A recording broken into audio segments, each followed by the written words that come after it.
Yeah,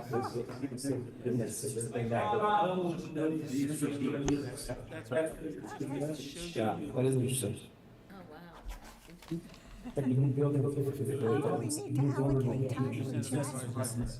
time for chat. Okay, mics are on, okay.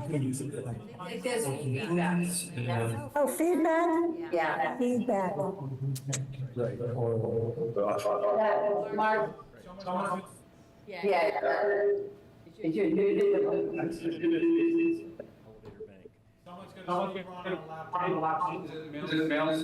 Yeah, I turned off it's slow sometimes on it. It's that space. Is it Okay, okay now? it sounds I better. think it's okay now. Yeah, it stopped now, yeah. Okay, all right. It is 7:03 PM, and I'm calling the September 2nd Planning Board meeting to order. The meeting is being recorded by HW Cam. Nevertheless, I will call roll because I think it really helps the person who transcribes our minutes. So when I call your name, would you please indicate that you're present? Pat Norton? Present. Jonathan Poor? Jonathan Poor, present. Bill Wheaton? Bill Wheaton, present. Beth Herr? Present. Darcy Dale? Darcy Dale, present. Emil Dahlquist? Emil Dahl was present. Jeff Austin? Jeff Austin, present. And Marnie Crouch, present. And I note, just for the record, that Matt Hamill is not present. So we have a number of items on our agenda this evening. The first item is a discussion of the comprehensive permit application that has been made by Tobacco Hill Capital Partners. Now, I note that the ZBA is considering that application on October 1st. We have another planning board meeting on September 16th. So I am proposing that we continue our discussion with respect to that application until September 16th. However, in the interim, if you have had an opportunity to review the application, to review the materials that Patrick Revert put together, I would suggest that if you have additional comments or points that are not included in those materials, that you forward those comments to Mark, and perhaps he could revise Patrick's materials in light of our planning board decision and the new application. I particularly am concerned about the waivers that the applicant is requesting. And let's see if I can pull them up. So those waiver requests are items that I think the planning board could legitimately address. And you have to scroll through the application. One would not want to print the entire thing out. But there are a number of waiver requests. In particular, a waiver of the stormwater management bylaw. And we can recognize that the amended stormwater management bylaw would be in effect for that property. So there are requests for waivers of various sections of that bylaw, as well as the table of use regulations, and it kind of goes on and on. So if anybody wants to make additional comments, I would suggest that you forward them to Mark, and we can revisit this on September 16th. Does anyone have any objections to that? I have a question. Sure. So all of these comments are very, very brief and kind of overview, yet our decision is very detailed. Right, So those are two very opposite ends of the spectrum of information. yes. Where are our comments meant to be in that spectrum? Very brief, couple sentences here or there, or we have, at this point, probably the most background and information on this proposal. It's basically the same as what was in front of us previously, with a few changes of units, but it's the same topography, the same design. So my question is, can you give us some guidelines on to what degree are we supposed to be commenting on this? Well, I think that the most important thing that can be accomplished here is to attach the planning board's decision to our comments and urge the ZBA to read that decision carefully. So to So take I that as, think our comments could be general, pointing to specific pages in the decision to support those generalized comments. so might I say then, or assume that probably nobody on the ZBA is going to have the patience or the bandwidth to dive all the way through the decision, and that maybe we could How many distill, pages was it? distill or summarize it? It was 25 pages, single-spaced. And all I can say is that I think the ZBA, in the exercise of its due diligence, would be absolutely remiss in not reading our decision. And I believe, I spoke to the chairman of the ZBA, I ran into him, and he had said he was planning on reading every last detail. So I just had said we might be sending, I can't remember how we got into the conversation, but he did say he would be Okay, then, digesting it all, but I think. then distilling and summarizing could be valuable, because it is Yes, very and dense. if It's you very dense. If you recall, we had various topics that we discussed, and so it might be helpful to look at those and suggest that the ZBA consider those points as well. So maybe almost like you would highlight something, I think that makes a lot of sense, because even if somebody reads it all, they might not. Right. You know, they Right. weren't here for all those conversations. So chapter 40B allows the developer to override zoning, Right, right? local zoning. Local But zoning. they have to Does it, wait a obtain minute, those waivers. does it allow the developer to override other environmental bylaws in the town, like stormwater, like, conservation land? I mean, what, They can't, it's What- my what- understanding that federal law can't be challenged, but they can obtain waivers. But I don't think those waivers are mandatory by any stretch well, of the that would be imagination. the question. Under Is for the ZBA. 40B only exempts the developer from local zoning ordinances? Right. Not from other non-zoning town bylaws or federal laws or anything else? Well, I'm not sure about town bylaws, but certainly federal laws And the state, Maybe we should and ask, state laws. The maybe we state should wetlands ask act. the town council about that? Let me put a finer point on that, because I like where Bill is going, what he's asking there. For example, 8.1.12 is not a zoning bylaw. 8.1.12 is site planning for everything that you ever put on a site.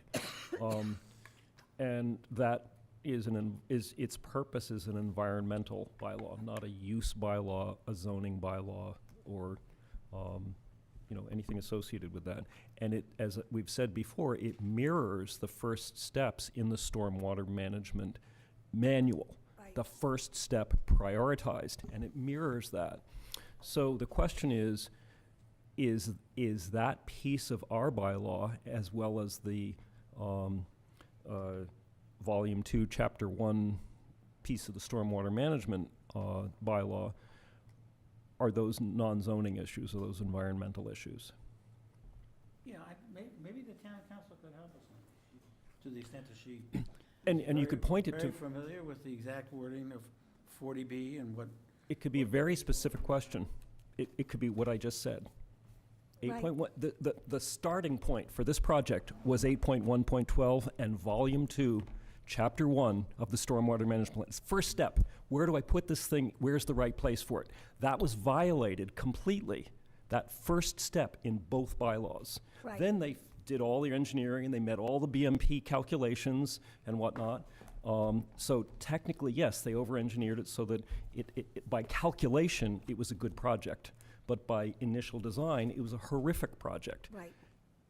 The question is what I just said, does it have any validity in this conversation?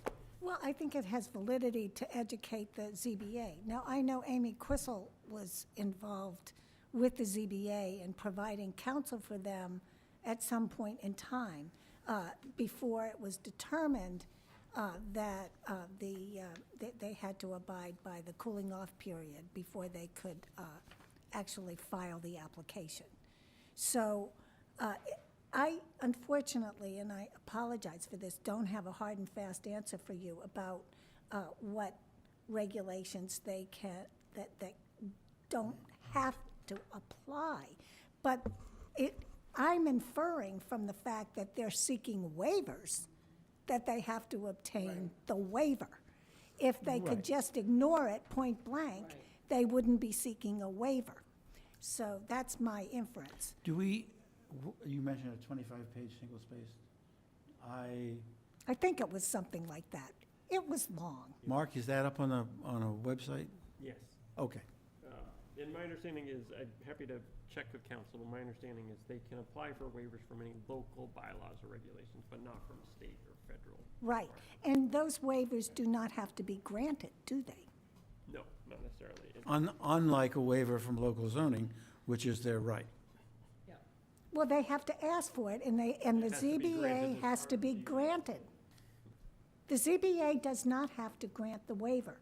And so our position would be, ZBA, read our decision, review our comments, and please do not grant waivers with respect to certain really important considerations, like the stormwater manual and 8.1.12. And we went through all of that in detail, and that's in the decision.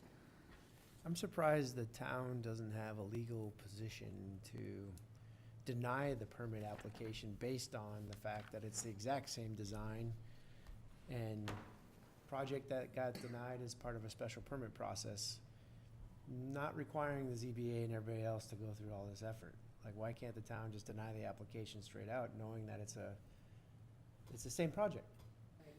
Right, It got denied the special permit. right, Not from a zoning perspective, from a design basis perspective, Right. so. but, An environmental design Right. basis, not a zoning Why does the town design even have basis. to Environmental design, that's consider it? really a really important distinction. Right. right, you know. And that's in the regs, Right. not And made so- up. To answer your question, Pat, I mean, it's basically two different applications. One is for the special permit, the other is for the comprehensive permit. And the requirements are different for both. I mean, you need a project eligibility letter from the Executive Office of Housing and Livable Communities before you can even file your application for a comprehensive permit. So the purposes are entirely different. I have questions about how, and it may be, and I'm not that familiar with the 40B regulations, but the application has a requirement that one resident of the affordable unit be over 55. And my understanding, based on what Jill Mann always said, was that, that with affordable housing, it has to be available to families with children.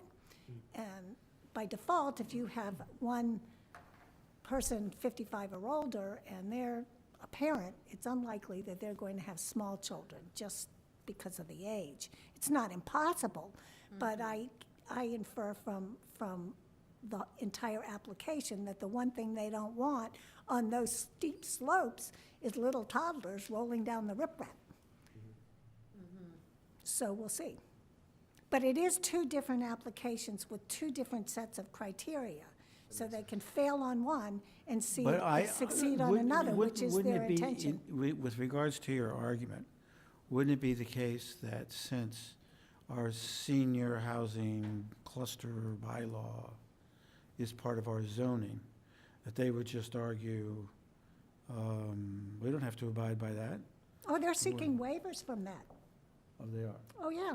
I can't tell you what pages the waiver materials are on, because that's not the way they didn't number all the So- pages. But so if you they're- scroll through, it has a waiver request, and that is 1, 2, 3, 4. So you're taking Four a and a half waiver pages long. request as evidence of the fact that they think they do have to abide by it. Yes, okay.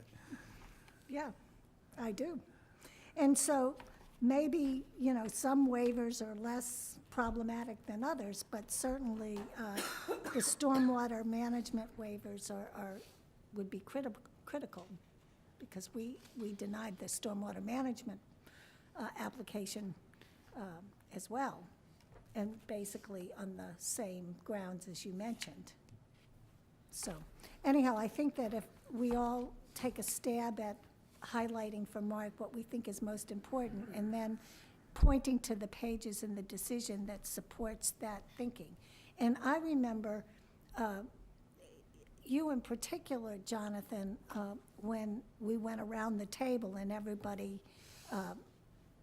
justified their vote on the special permit, you spoke to that point at length. Only for 45 minutes. Oh. So, I don't think we, And to quote somebody who watched it, they said it was at machine gun pace. machine gun Jonathan. So, I think that we can have a fuller discussion on September 16th. And maybe, Mark, you can, everyone should get their comments to Mark well before September 16th. Marnie, So, Mark, even bullet points would be helpful. do you remember what the date was of that, where everybody went around and shared? It's 2 days, over 2 meetings. Was it So- like September of 2022, somewhere? Somewhere around there. The duration of 2 meetings. The decision was it November 2022? I could look it up, Beth, and. It was definitely 2022, because that's when Yeah. I came on, but I couldn't vote for it. Yeah, I'm just thinking it might be helpful for the chairman of the ZBA anyways to see those last two Yeah, if they videos, wa- if they he's watch them. if he's willing to watch it. Yeah. Because that gives a little more, it's a little more background. I mean, we were really thorough in the decision. We went through the purposes of the senior housing bylaw. That has less relevance to the ZBA decision, but it was when we actually got into the nitty-gritty of the findings, where one of the findings required us to evaluate 8.1.12, that was the heart of the decision. So I'm looking at my calendar, so if the 16th is our next meeting, if everyone could have their comments to Mark, how soon would you like them? By maybe Thursday, the 11th? Is that enough time? We could shoot for a week, so by Wednesday, I would say. The 10th? Yep. Okay. That's fair. One editorial comment. The irony here is that over and over we said that is a developable lot, but not that way. Right. And what do? Is they come right back with the exact same thing. Right, Enough editorial wings. okay. Is it worth spending time on this item until the ZBA has, because it's not an actual it's not something to consider until the ZBA Well, the ZBA, provides the waivers that are required to consider it. well, the right? ZBA has its first hearing on October 2nd, I believe. What did I? First, something like fir- that. So we're providing our October comments to 1st. them, is it? Yes. Oh, sorry. Yeah, we won't, Not for the applicant. no, it's for the understand. ZBA, Okay. yes. This is in advance so that they. Okay, I misunderstood. So, and like the planning board, the ZBA can require components of the project to be peer-reviewed. And I suspect Save Chabaco Trails and Watershed is not sitting on their hands, Mhm. so, They're digging into their pockets. right.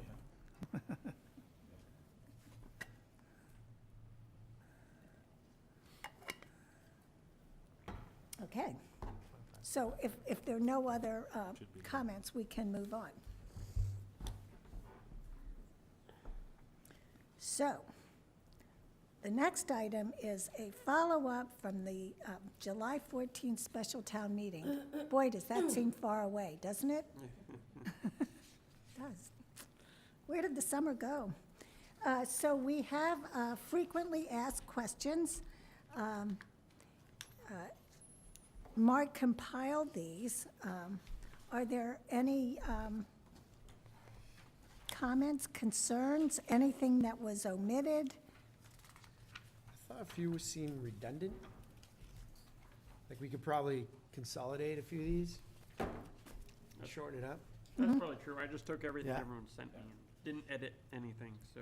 Yeah, like, why make these changes, why pursue this? That's pretty much the What same. is the advantage? Yeah. How does it protect our Yeah. town? They're really related. Those are all like, One answer. sometimes the answer to the question is, yeah, the same for many of these. But what are some of the major differences between the new and the old code? That's a good question.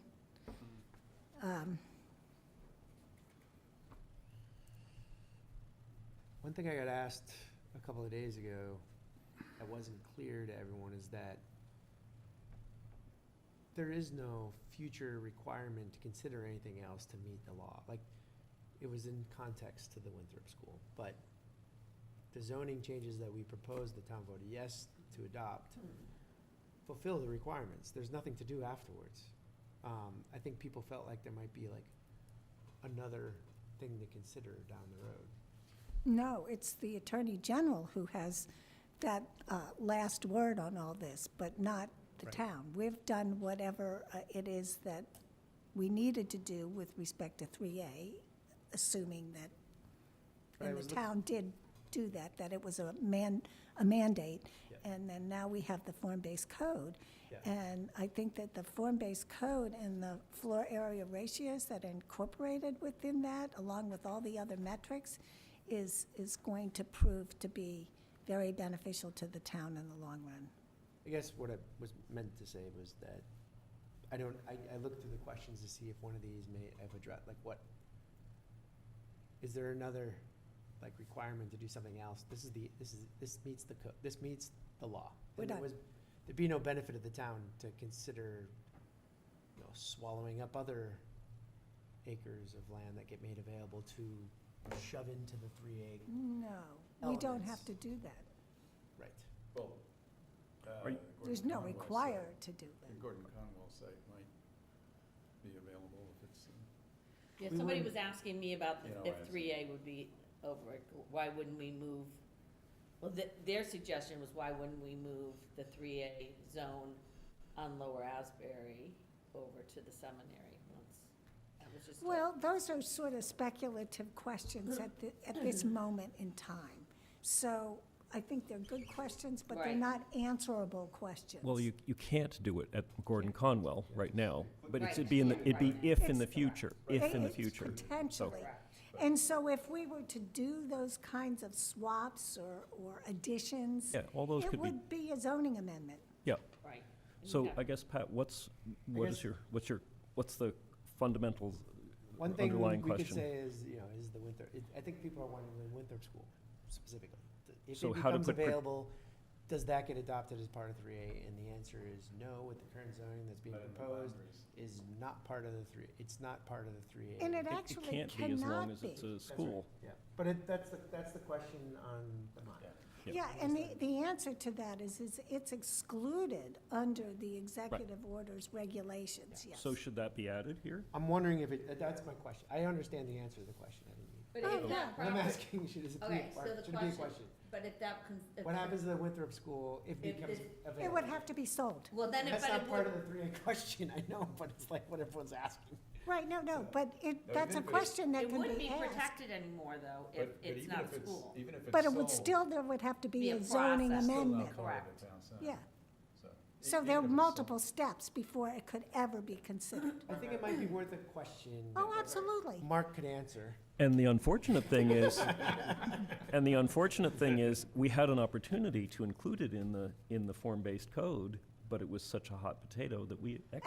Actually- So now, So now it's unprotected. It could have been protected, now it's unprotected if Actually- it becomes a non-school. Jonathan, it couldn't have been included. I mean, everyone was under the misconception. In the form-based code, it could have, Oh, not it could 3A. have. Oh, It right. could have been, Yes, it could have been in the. it could have form-based- easily been in the form-based code, Absolutely. and it was a hot potato, nobody wanted to touch it. Right, We did a lot of work on it even, and then took it out. right, right. So it could have had protection, even though it wouldn't have, people thought that was an end around to get it away from the town as a Right. school. It was really just, what if in the future it ever changes? Wouldn't you like to have protection? No, they said, so that's what you voted. You got no protection on it. Well, So, partially as you wish. Because it is protected in the zoning currently in some way.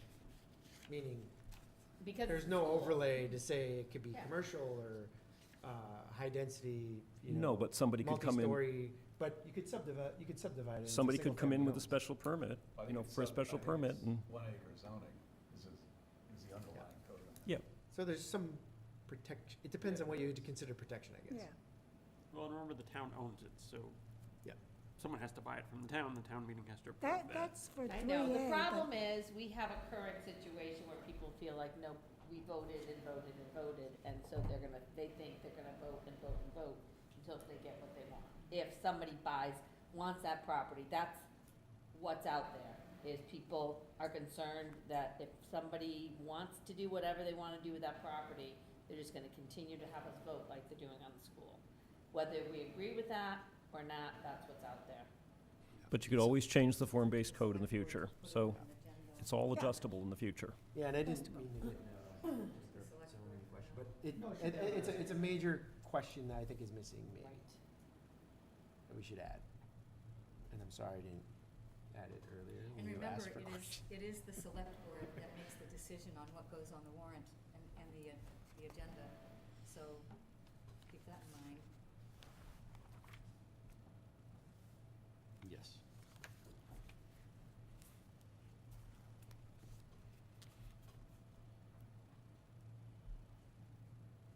I guess the other question, if you agree on the questions is, There's a fair amount, are we intending to have 29 answers to go with 29 questions? that's the question I was gonna ask. No, Or we want to try and eliminate, I think he wants to eliminate group them. redundancy? There's a lot of redundancy in some of these questions. Yeah, I mean, Right. if- I think the idea is to have something kind of bite-sized for people, not like a 20-page document, so, maybe 10 or 15, something like that.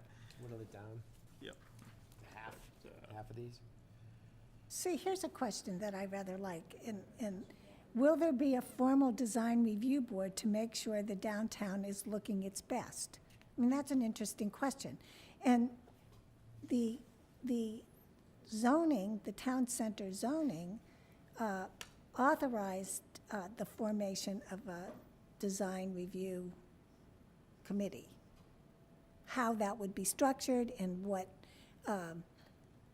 its work product would look like is up in the air, but we can answer the question that, not so much for the purpose of making the downtown look its best, but for having guidance as to how the form-based code can be dutifully implemented in a way that fulfills its purpose. Strikes me that the first part of that answer would be, a first step is design guidelines before you have a committee, because otherwise Right. the committee could be very arbitrary in how Right. they interpret. Right. So design guidelines would be Right. step one, That's step one for the committee to utilize. yes. Well, the question you just asked and a lot of these other questions are kind of like, how does form-based code protect our town? Or the benefit of Yeah. form-based code? It's the same question, really. Yeah, and the eminent domain question, I don't, Mark, did you ever share the questions and answers that I did with the planning board? I think we looked at it once. Yeah, they're Yeah. online. So the eminent domain is, never say never, but That's the thorniest one wouldn't- to answer, and I think it might help to answer it as kind of as a practical matter, it's not likely. not likely, yeah. And if you look at the historical use of that, it's few and far between, and usually for some significant, very large infrastructure project. Right, And and there's what- no infrastructure projects planned anywhere near this town. In the case of New London, it was a very controversial decision. And the Supreme Court authorized the taking of property for economic development. And so it wasn't just a big infrastructure project, it was a big project to encourage economic development, and Pfizer turned out to be a beneficiary of that. So that was what made it so controversial, is that not only was it a goal of the city to have this economic development, they had a plan to execute it with a big corporation like Pfizer. I just So, think but the that's answer, not the gonna answer needs to happen be in a little simplified town. so that it's basically what people hear is, as a practical matter, no, Not gonna happen. as a practical matter. And it would, it probably would violate our state's constitution, and it would never withstand appeal.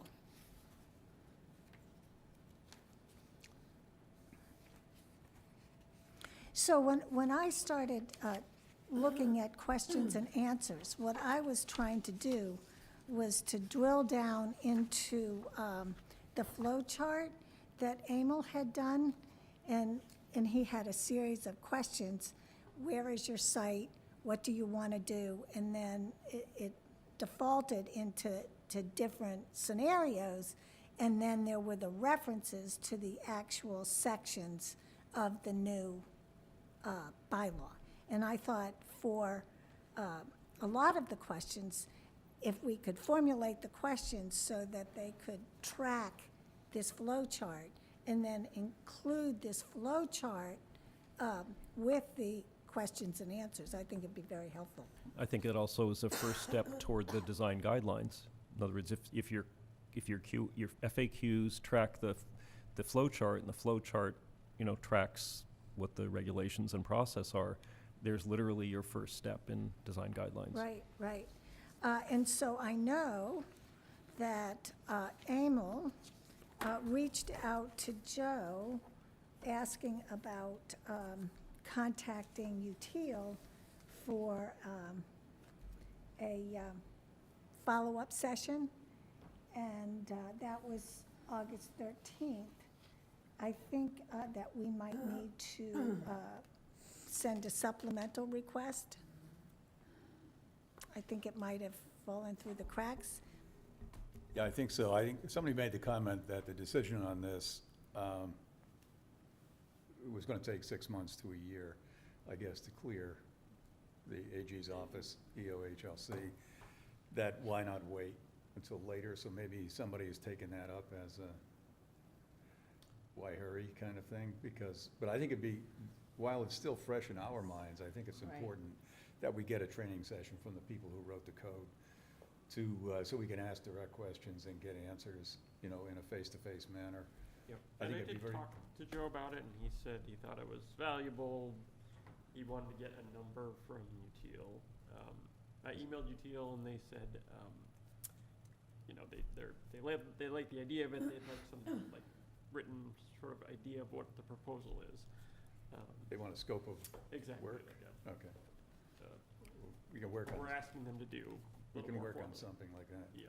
I would think that could be something like, what you've said many times before, take it for a test drive, do a Yeah. few sample case permits. You studies. take a couple of different types of properties, and you run through some scenarios and apply the code to it, and just see how it works. Yeah, I think the first thing to do is a top-down look at the whole thing, the general application, and where the main pieces are that we need to deal with, and then take it for a test drive toward the end. Let's look at a couple of scenarios that could be questionable, or not as straightforward you Yep. might think it's. And they may already know where the problems are in this code, if there are any, because they put it together, and they would know where the difficulties might lie. So that's why I think it would be valuable to. Mark, I have a question. Have the two articles been combined now so that we actually have one town center code? In the actual zoning bylaw, Yes. I believe we had to submit that to the AG's office as part of the review, but we haven't published anything online, obviously, because it's not approved by the AG yet. Right, but I think it certainly would be helpful for me Be really helpful.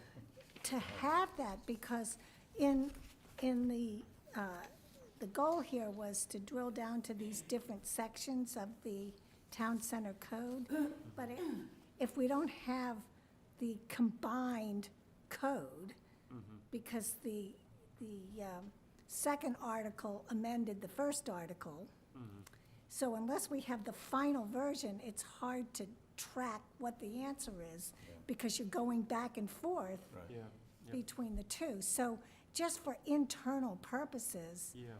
we really need that. So if we Sure. could get that, that would be enormously helpful. And it could go up on the planning board's webpage with caveats all over it, subject to final approval. Yeah. Yeah, that would be great if you could do that. That would be really helpful. And it would enable us to answer these questions better. Yeah. Yeah, I think I can get that for you.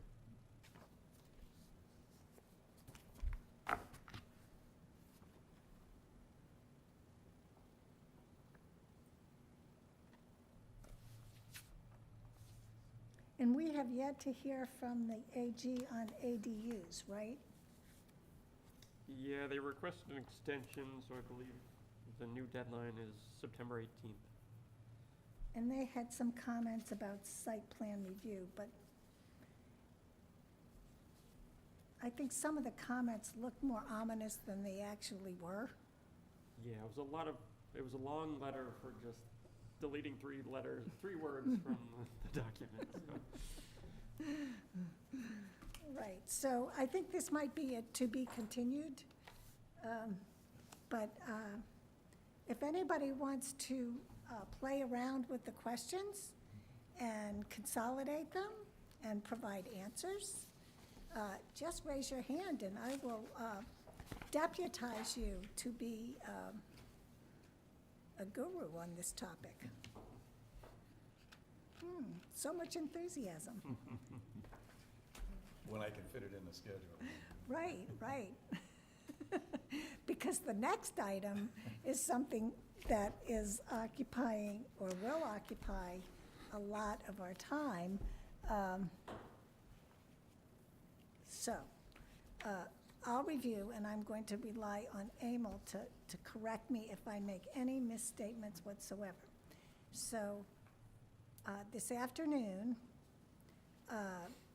the small group of select people, Emil and I, Joe, Merwin Walters, and an attorney from Nutter McLennan, had a meeting, the primary focus of which was to get the development agreement finalized.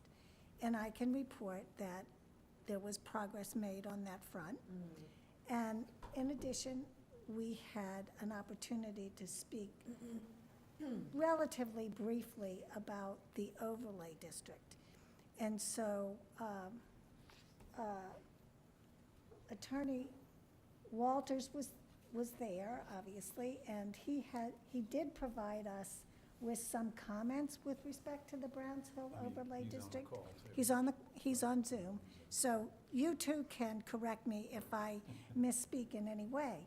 So right now, the goal is to have the Browns Hill overlay district considered at a special town meeting on December 9th.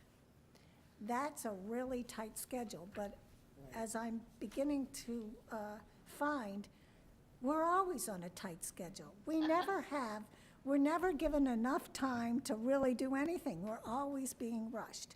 So in this instance, I think we have good bones in our Browns Hill overlay district. The comments from the seminary are more constructive than negative. Indeed, I went after the meeting home, and I went to my computer, and I went through the overlay district again, found some typos, not surprisingly, made some edits, and also attempted to address some of the points that Merwin Walters made in a memo that he directed to this group of people trying to put this development agreement together. So whether I was successful or not, we can find out tomorrow, because we've scheduled a meeting from 12 to 1 to try and get some of this language squared away. I do not think that the language itself in the Browns Hill Overlay District is going to cause the planning board a lot of work. The heart and soul of the Browns Hill Overlay District is actually in the tables. And this is where Emil has been incredibly helpful, and you have the materials that he put together. But before we actually get to the tables, I think that it's be really important for Emil to review with you his thinking and explain the first handout that he has, and it's captioned BHO District Development, and it has just fabulous information in it. And then also he has a density analysis and a reference to the Ipswich bylaws. And I think that those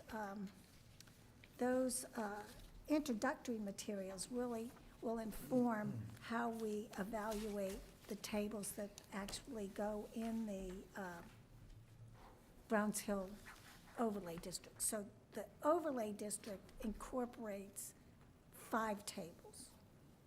And those 5 tables have, they summarize information, and they contain the metrics that will guide any future development of the site. Marty, So- just to go to your first point on the, maybe just to look at the schedule quickly on, so a December town meeting, work backwards from the notice and all that. Right. What is the date this needs to be done by? We have to vote our recommendations on November 18th. On which one? November 18th? Yes, November 18th. So that's the proposed zoning. yes. That will go, The that for proposed the, overlay district. yeah. Language. And the point that I've made repeatedly, and I emphasized it at our meeting, there are lots of viewpoints here, but the bottom line is, if we do this work, we want it to get adopted at town meeting. And that means it has to be something that the citizens of Hamilton can understand and that they can support. And we had illustrative plans. We no longer have illustrative plans. So they will have to understand how the metrics affect the intensity of the development. But one thing that's different in this version than in the prior version is that all future development or expansion of existing development is subject to a special permit. Now the seminary is retaining its Dover Amendment rights, so they will have the ability to expand existing buildings or build new buildings if they chose. I would assume if they thought it was economically appropriate to do that, and I can't see why it would be. But that said, any other type of development on that site has to be by special permit, and that's a big difference, because we try to envision a cohesive site. And I think it would be helpful, Jonathan, if you retold your story about your client who got checkmated because they didn't have a vision for the entire site. Do you remember that story? I have a variety of stories like that, but, Yeah, the- that's one. The one, the So one I could. I emphasize fun. that because that's why we need a special permit, because we have to be able to modulate what's happening and think about what potentially could happen in the future so that we're not so compromised that the really great project can never be built because there's no land left, or there's no access road, or whatever. And please tell your story. I think it I was, don't know was which it a trucking company? It was some kind of, I'm not sure which one you're referring to, but a bit of piecemeal problem solving, lot by lot, is the story, where a large parcel was sold off in Gloucester. It was a hilly site. It was beautiful. It was ledgy. It was full of mature trees, but it was sold off piecemeal instead of with a vision. So one by one, each lot was sold off. Each lot was developed. Each person who bought a lot clear cut to their edge. So they still have a forest next to them because nothing else has been built next to them. So each lot clear cut, built their house, did their retaining, whatnot, hilly site. And then by the time it was all done, everybody had clear cut. So basically the beauty of the site had completely vanished. What started off as a beautiful picturesque site that each person was buying into was erased through these piecemeal decisions, clear cut to the edge, develop this, without a big picture of how you would retain some open space. So that's one story. Was that at all helpful? So in other words, that's piecemeal thinking with an undesirable outcome by the people investing in it, Right. the people Right. living there, undesirable outcome. It was the checkmate story, Jonathan. I think it was some kind of it was That an was it. industrial it? company? I don't know. Yeah, they made some early decisions that closed off a better decision down the line. Right. Oh, That's okay. yeah, I don't remember which one that was. I'll think about it. You have So just many. back to the schedule quickly, to have a proposed overlay district on the November 18th, I imagine the select board and the town and the seminary would like a shot at reviewing what gets proposed, which means we would discuss those comments on the November 4th meeting, which means actually we'd have to have a zoning proposed during the October 21st meeting, to give Okay. everyone time to review what's getting proposed to actually vote on. Right. And. Work your way back and allow time for those things. Yes, and so right now, the select board and Merwin Walters has some of these drafts, and the version of the BHOD that I edited just this afternoon, I will send to Mr. Walters tomorrow morning. But I'm hoping by our next meeting, we have enough progress that we can really start examining the metrics in the tables. So, I say we're 2/3 there.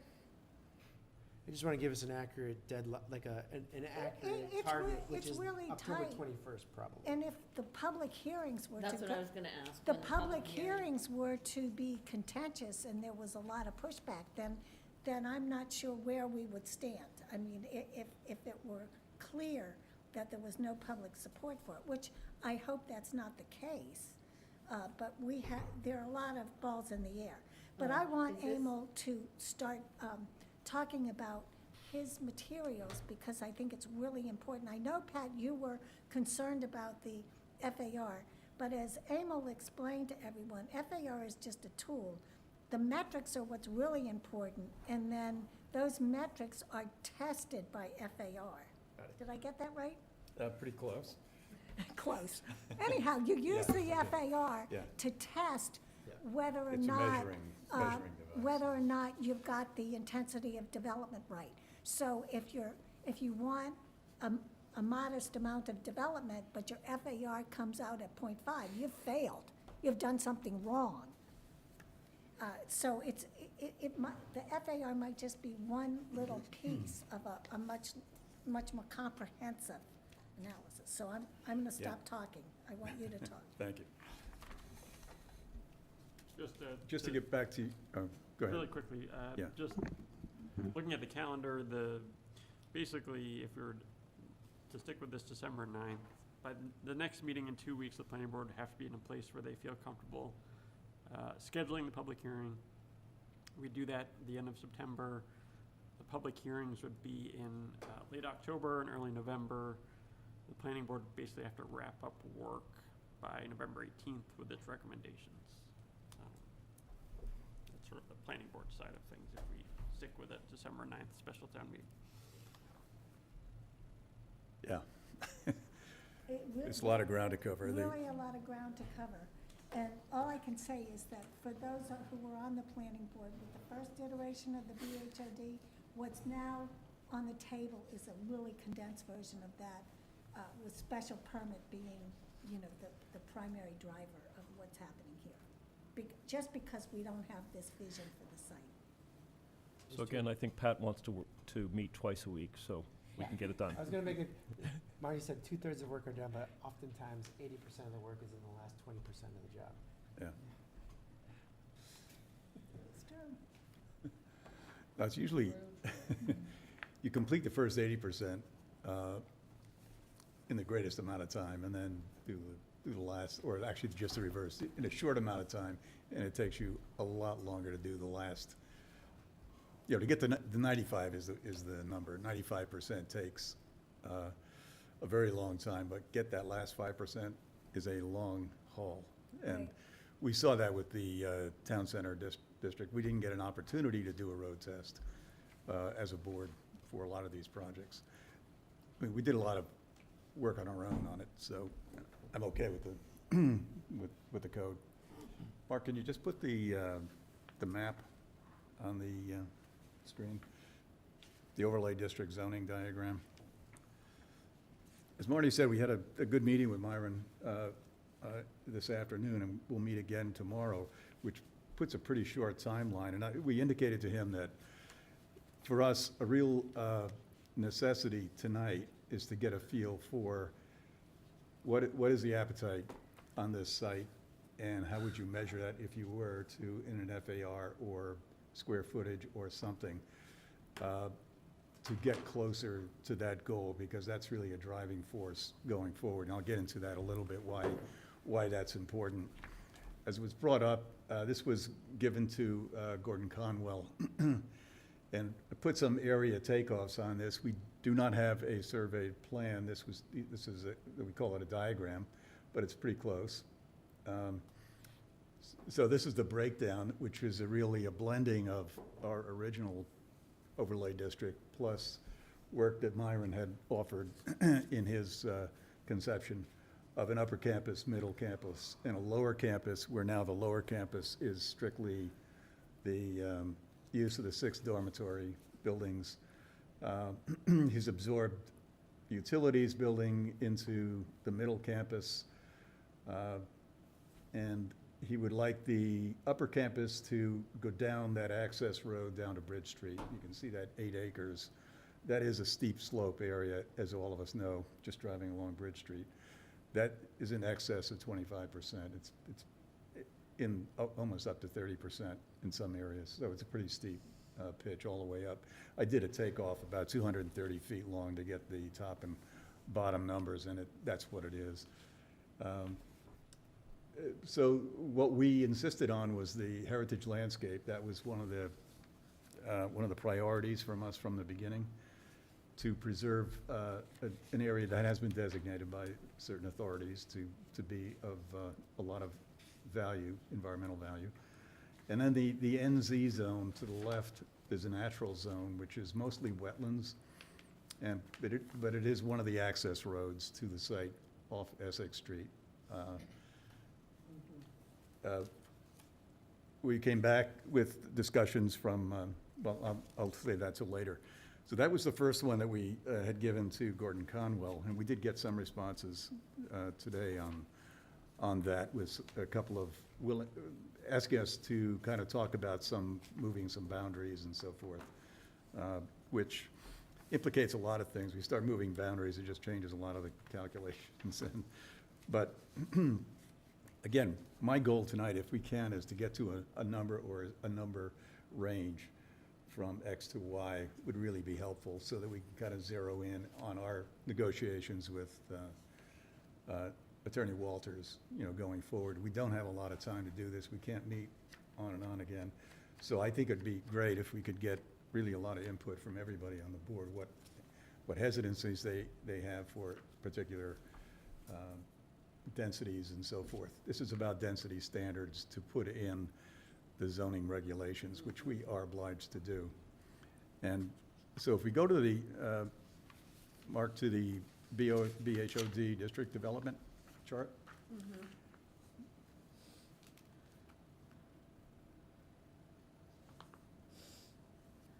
District development.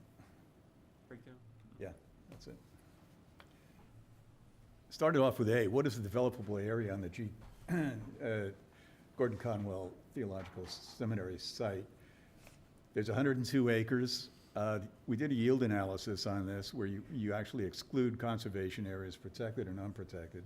So we excluded the heritage landscape, 14 acres, natural zone, 28 acres, steep slopes, 8, and the Browns Hill Reservoir or cistern area, about 2 acres. So in fact, we figured from 102, you're down to roughly 50 acres on that site that are developable. That's an important determination, I think, and this is part of the procedure that, is part of that 8.1.12, identifying conservation areas, protected and unprotected. And again, all these, if you want to debate, the natural zone is mostly wetlands and buffer areas and so forth. Then B, what is the existing FAR development intensity on the site? Upper campus, all the land area is 19 acres. The existing building floor areas amount to 166,000, including the gatehouse, which is part actually of the upper campus in that district. Anyway, it's at the bottom of the hill, but it's in that district. So 166,000 plus almost 167,000 square feet. That's an FAR on that area of 0.20 on that whole site in the upper campus. We looked at the middle campus. Now, this is the least populated. The way the boundaries are drawn, they exclude now all of the dormitories. Well, the upper, should you exclude it's a tiny number, but you exclude the steep slopes, I think in the acreage which consumes the gatehouse. Should you remove the gatehouse from the square footage that go into the FAR? The gatehouse is at the bottom, it's below the steep slopes. I know they were interested in remodeling that for sale, not to enlarge it necessarily, but to keep it. It's not on the slopes, actually. But the acreage isn't taken into account. The acreage does not include the gatehouse. So I wonder if we're missing the acreage then in the land area. Well, we did the takeoff on the entire, before excluding any land up there, we did the takeoff between Jonathan did it in his office, and also I did it on the GIS map.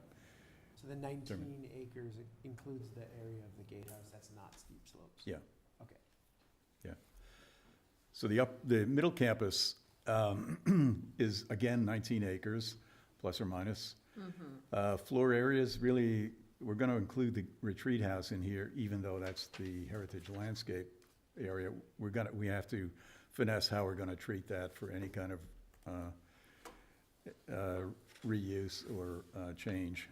But we're going to put it in for now as an existing floor area in the middle campus. Anyway, the existing building square footage is 36,000. The FAR is 0.04. Again, that's a reference point.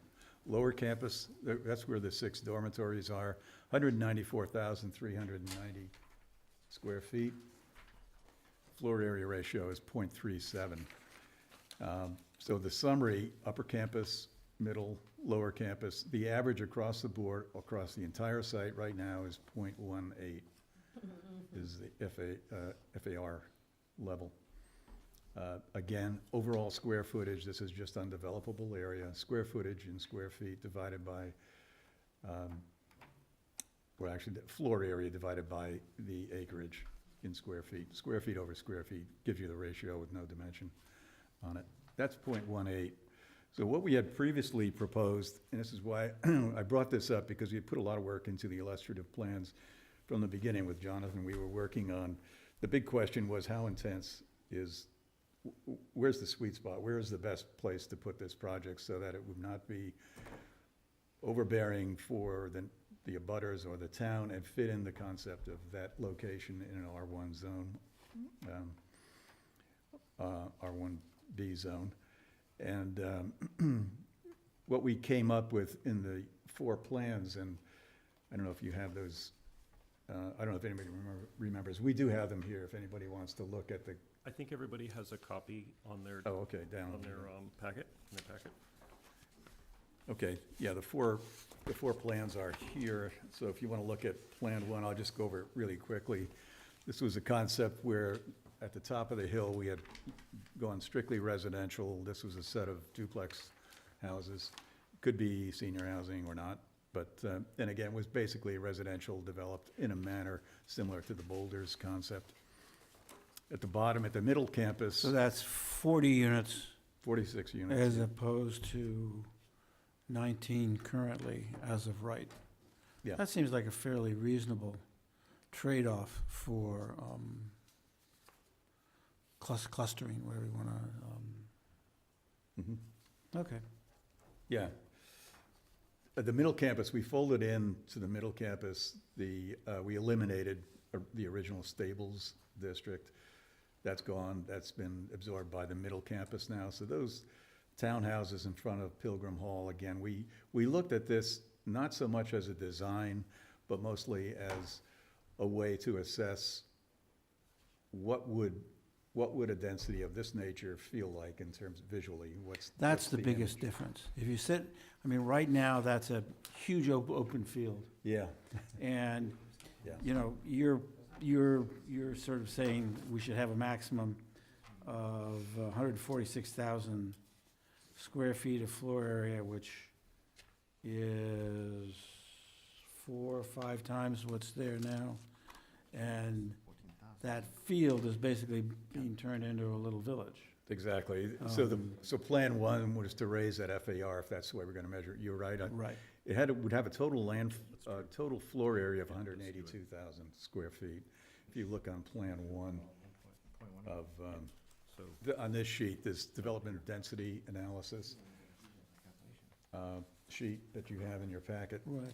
this one, that has the breakdown of all of the square footages and the areas and so forth, and the FAR. So the idea here is to build this out. We started off with a low intensity, medium, and a high intensity. We then worked with Abramson's numbers, because he came up with about a half a dozen or more scenarios on different development from all of his consultation work on the site. We did a blending of what he was suggesting and what we were doing to put them together, and this is how we got to the plans 1 through 4. So it was an evolution of a design to get to an understanding and a feel for what a particular build-out would look like.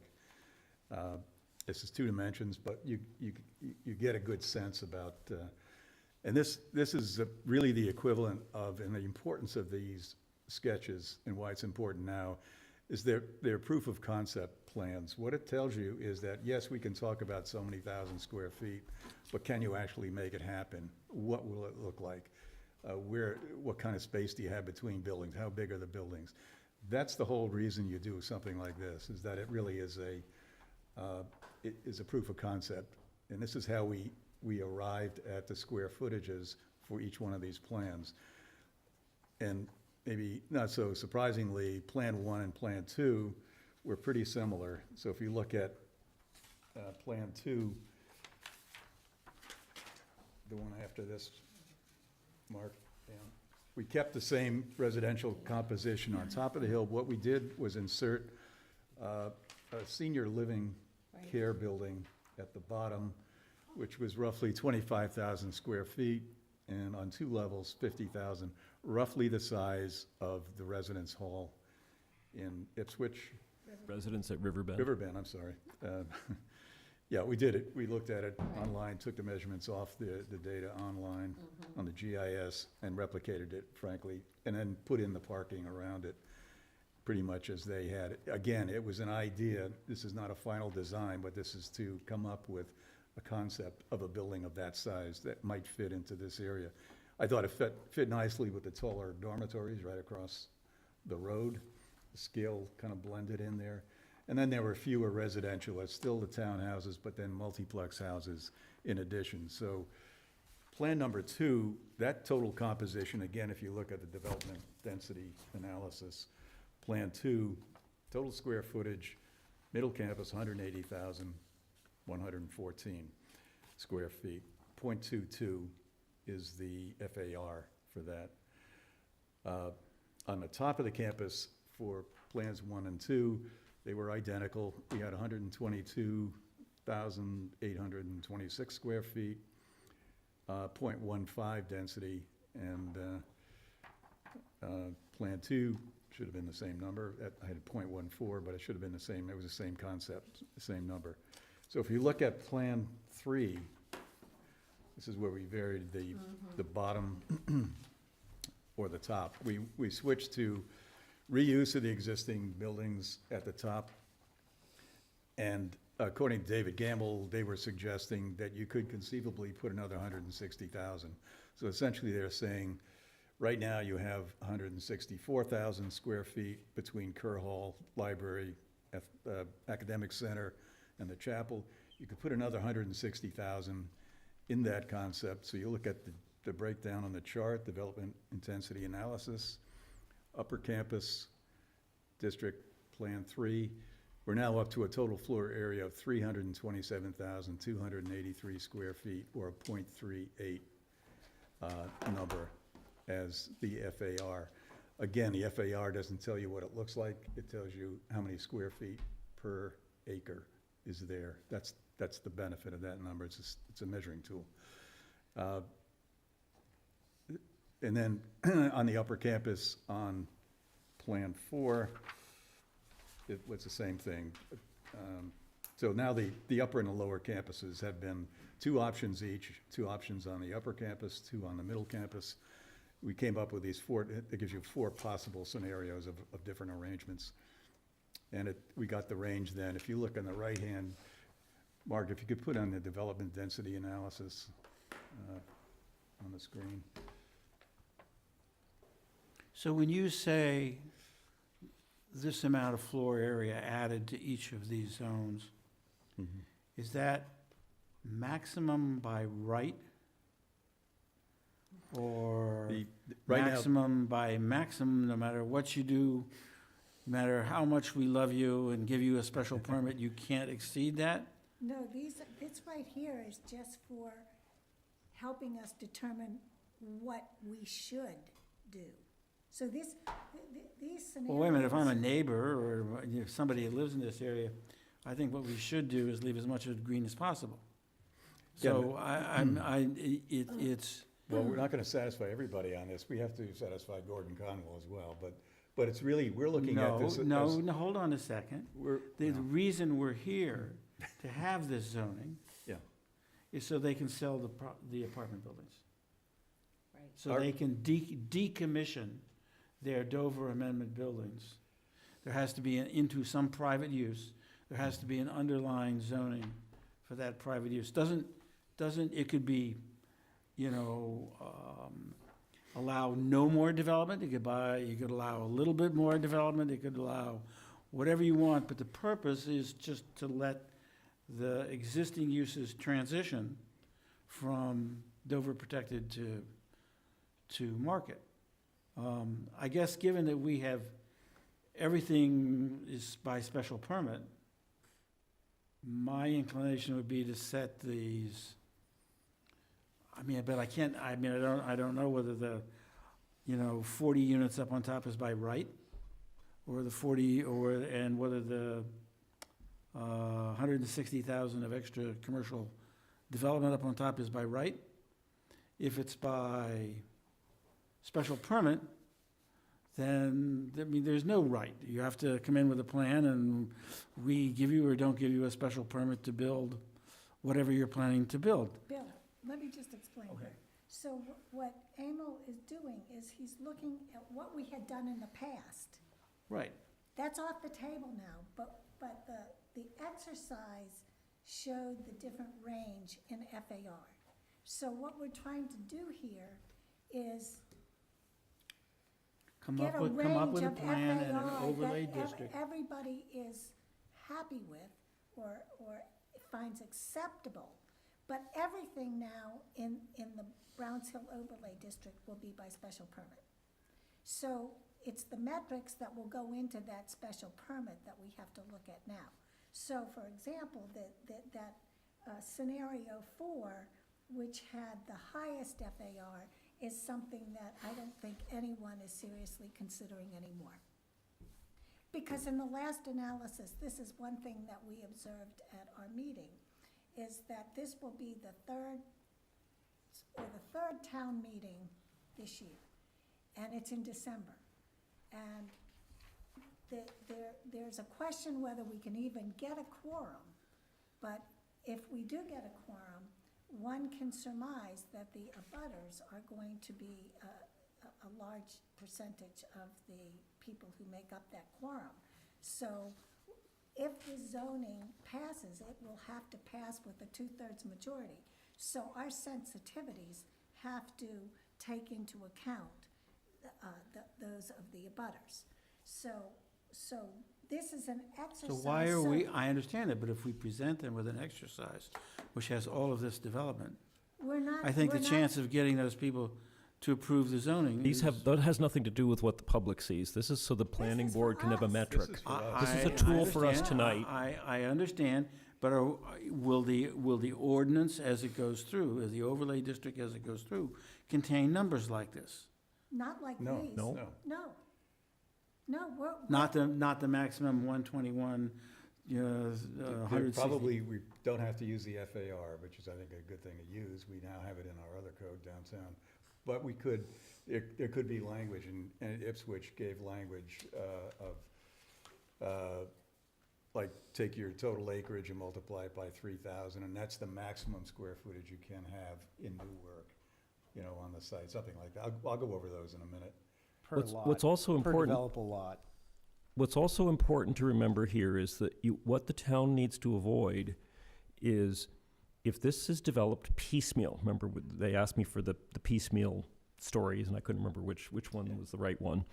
But if you don't have some sort of an overarching view of the total build-out and what that intensity or density is, you do it in pieces, and you're back to the story I did tell, which is, oops, we did too much, piece by piece by piece, like the frog boiling, slowly in the water. You got to look ahead and look at what the whole package looks like, so that there's some guardrails, so that if you make I it more understand, dense but there were here, then it's less dense In your there. prior example, there were no guardrails to anything. Here, there are guardrails. The guardrail is the special permit.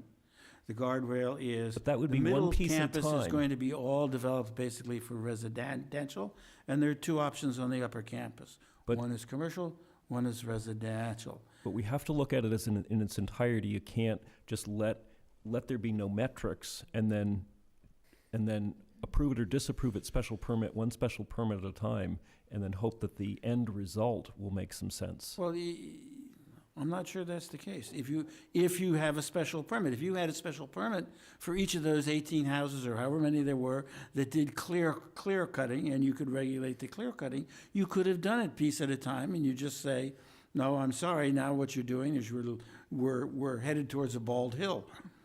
Zoning, as you consider it, if you apply it to the whole campus, could allow for a piecemeal approach of a special permit process to do this, that, or the other thing without, you can't envision everything when you develop the code. So That's I would one thing. actually argue the point here. opposite of what John is arguing. I think by piecemealing the overlay district, you're actually taking consideration the whole as part of what's in front of you as an actual project, which is where we got hung up last time. We tried to create this thing that encompassed the whole campus, and everyone got hung up on. It can't be that. It might be something else or whatever it is. But why don't we just do an overlay district for the thing they want to sell, and then do an overlay district for the next project that comes about, having taken consideration what's already been developed? Because then you have it in context. It's not like an imaginary project that you're not Well, wondering about. we how started it off, works. and, we heard from the president of the school, if they could sell it next year, they would sell it, the whole site. It's changed since then. Now they want to separate the dormitories and sell that off, and they're going to occupy the site for some indeterminate Yeah. number of years. Again, we get back to the cohesiveness. What we're looking for is a concept over the whole thing that blends together.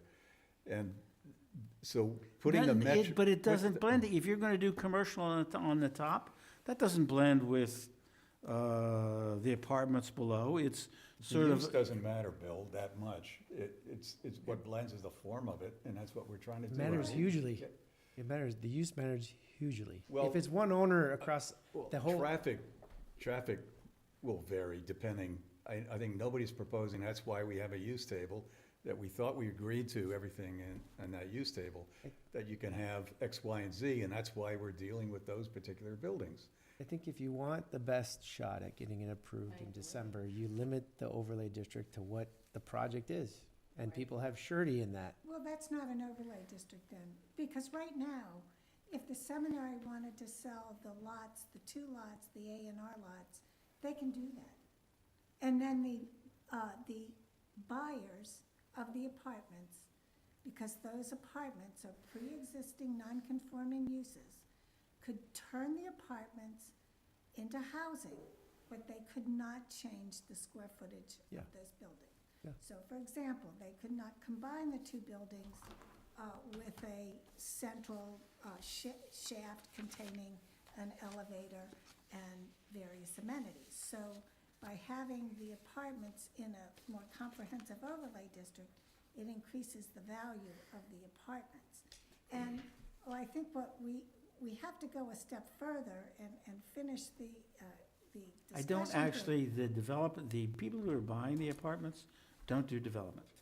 What they do is they buy buildings, apartment buildings, and they syndicate them and they put them into a fund and they manage them and so on. And I agree that continuing that use in the middle campus, residential, higher density. But if I was in a butter, I would say, why do we have to have, 150 extra units down there? How about 20? How about allowing them just to build one little unit, one little connecting building? Why do we have to have Bill, we're all not of that? there yet. We wanna talk about building height, we wanna talk about maximum square footage. We have tables that have to be filled in. We haven't done that yet. This material here is prefatory to making decisions. So those illustrative plans just inform our discussion because they are an indication of what that FAR was. We're not contemplating those particular plans anymore, nor are we bound by any FAR. But if you go back to the BHO district development, what Emil did is he just, for context, provided us with the FAR for 2-acre residential zoning, 0.05, for 1 acre, 0.1, for 1/2 acre, 0.15, and for 1/4 acre, 0.2, which is, the average on the campus right now is 0.18. So we could make a determination as a planning board that the FAR for the campus should remain at approximately 0.2. it's a kind of a which would backwards be way to do it, though. consistent, These are just illustrations used to get an outcome for an Well, FAR. not They can not throw even, these away tomorrow, right? well, right, but it's not to get an outcome, it's to inform a Right, discussion of what the outcome should be. They're just illustrative. But the benefit of the property right now is that there's some density in Let me- areas. let me just- If you applied a 0.18 or 2 FAR to the whole site, it's not what you want in the end. That's not where this is aiming. No. So This let me, isn't let me, what let me it just is. see if I can say something differently here. I think what people are getting overwhelmed by is there's a lot of numbers in front of us, a lot of pages. What you're after is 5 simple charts, 5 simple tables that give you some metrics, or maybe it's 3 tables, maybe it's 6 tables, but some simple tables. Let me just finish. But in order to fill out those tables, you need a reference point, okay? And so what Emil is doing is he's giving us a bunch of reference points so that we're not just throwing darts at these tables. But I think we don't need tables. We don't need tables. No, you don't. So It's just I think we easier to start read. with It's just easier to read. Let's just go over what Ipswich did, all right? Because they have a section called density standards. Now, how would you deal with density standards? Over a campus, Yeah, over the whole site. I'd apply it to the area that I'm looking to develop, I You suppose. look at a developer and have the developer tell you how much is willing to spend to build something there. From a town Oh, I planning see. standpoint, you're a town planner. You have the opportunity here to work with the owner of the property to come up with some degree of redevelopment and new development on a site. What would you do as a starting point? I'd look at the areas that you want to prioritize density in and leave other areas open. So I'd look at the And then, districts you have. yeah, which is what we've done. What is developable, what isn't? Because they have to identify the Yeah. land Right. that's developable. Yeah. And then you realize the best ones that they can develop are the two flattest areas there on the site, the upper campus and the middle campus. Yep. Those are the two most desirable from a developing standpoint because they have the least site cost. But I'd make sure whatever we wrote was in context of the other one also, like, you know what I mean? We're not looking at them as the same, you can't look at it as one You could have a project, different you know? density on the top and a different density on the bottom, Right. sure. Yep. If we want to do that, that's what we're trying to find out, Pat. Yeah, But what is it? You want is the more on the top, question. less on the bottom, Yeah. or reverse? What we came up with in these 4 plans is that, ironically, we came up not a heck of a lot of variation in square footage in different ways to do it. And the question is, so this is the point of inflection. Now, what do? Do we go more or do we go less? How does everybody feel about that? You know, do you think this is enough development? Is this too much? Or what's your feeling? I'm not trying to make that decision for the planning board. It's not my call, it's the planning board. We have to come to some agreement. So we have to agree on a strategy, seems to me, to get to how much development can we do. Development is square footage primarily. We're not trying to establish the beauty of it, the form. That's a whole different, that's where you get site plan review. That's where you get also some indication that you want to cluster buildings maybe, or you want to have some other conditions within the overlay district that give some indication about the nature of what it all is going to look like. This is about how many square feet per unit area on the site. This is all I'm trying to do tonight, just kind of lay it out. And we took the effort to come up with these concept plans so that we've demonstrated, yes, this is doable. We're not saying you have to do it this way. We've thrown it out the window because Gordon Conwell doesn't want it. So, but what's still valid about all of that is I felt pretty good about where we landed in terms of this is, feels good about we're not overdoing it or we're not underdoing it. They're entitled to kind of get a good value out of their property. And so we took a look at what other communities, I did some research, what Ipswich did with their great estate. And they came up with metrics that are half of what we're giving Gordon Conwell now, 1/2 of the square footage. If this were to be considered a great estate in Ipswich, and if Gordon Conwell hadn't built all of for example, if they hadn't built all of the buildings on the top of the hill, but it was just a great estate, they would be allowed on the upper campus 54,000 square feet, according to the Ipswich. 54, right now they have 164,000 square feet, so that's 3 times. And the same thing in the middle and lower campus. In the lower campus, Ipswich said they can build 33,000. They have 194,000 square feet. So that's what another town did for a great estate site, which is mostly open space, wide open for development. And this is how they zoned it. This is a zoning bylaw that they have that gives you direction in density. This is what the town of Ipswich is saying. This seems right to us for new floor area. And they did it again for maximum density on, they use an 8%. Lot area times 8% is the maximum. So upper campus, they said you can build 66,211 square feet. Floor area ratio 0.08. Right now, we're at 0.21 on the top of the campus. Again, that's just a number, but it's an indication of where roughly, we're 1/3 of what Ipswich would allow up there. Ipswich allowed something for for rehabilitation of existing buildings, they allowed a lot of bonuses there, 5 square Five feet for everyone, yeah. for every square foot. That's a generous one. We have, our buildings, are historic buildings, and are not any register as far as I know, but if you were, we have only 32,000 square feet. Retreat House, 23. Pilgrim Hall, 15,000 plus. Gatehouse, I don't know if that's historic, but let's throw it in, 2,200. So 32,000 square feet. So the new floor area increase is 161,000 on the whole site. Those two are additive in the Ipswich bylaw, they're not one or the other, Yeah. so you could do both. But, but right now, there's 400,000 square feet on that site right now, built. So,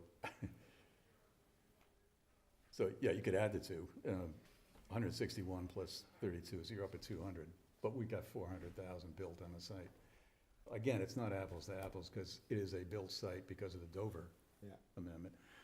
The question for us is, it's gonna be passed on from, if they don't sell to another educational institution, it go to a private developer. They're seeking a private developer. They have a potential buyer, apparently, for the apartments. So we're trying to figure out, working with them, what can we as a planning board support, where we're interested, not just in economic development, which is really important for us, but the environment, keeping the landscape, and some Butters. social needs, like maybe a little more housing. But and plus the revenue for economic development. Those are the things we as a planning board, I think, those are the tools we should be looking at on any type of project, any size project, frankly. So that is what we're really grappling with to get this done on time. And so we went through. What's our time frame to come up with an underlying overlay district that allows them to sell the apartments? What are they looking for? Have to have the language final by November 18th. Well, we have the hearing, so don't we have to have the language by the hearing?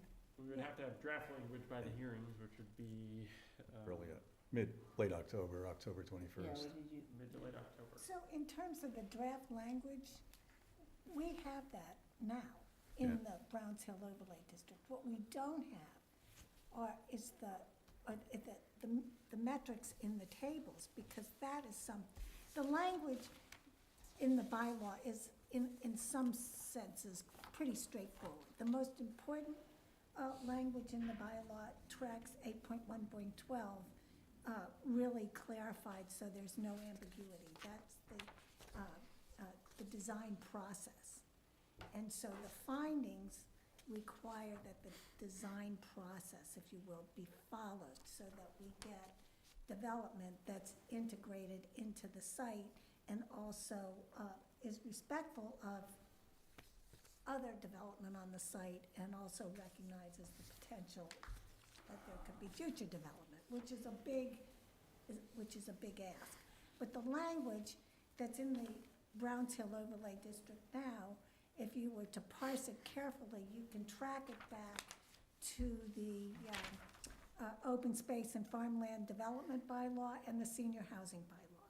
So there's nothing new under the sun. So a lot of the language in the Browns Hill Overlay District, the actual English, is already in existing bylaws.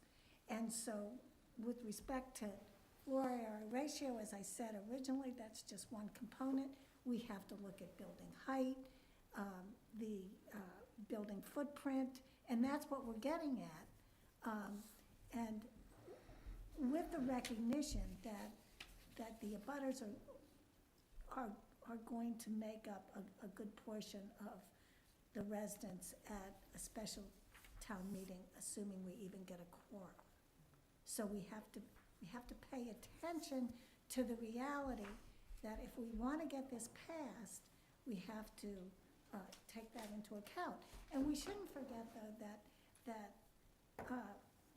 there is the potential for some revenue here for the town. Right. And anybody who's at least familiar with the town of Hamilton knows that, I don't know how far away we are from insolvency, but We need revenue.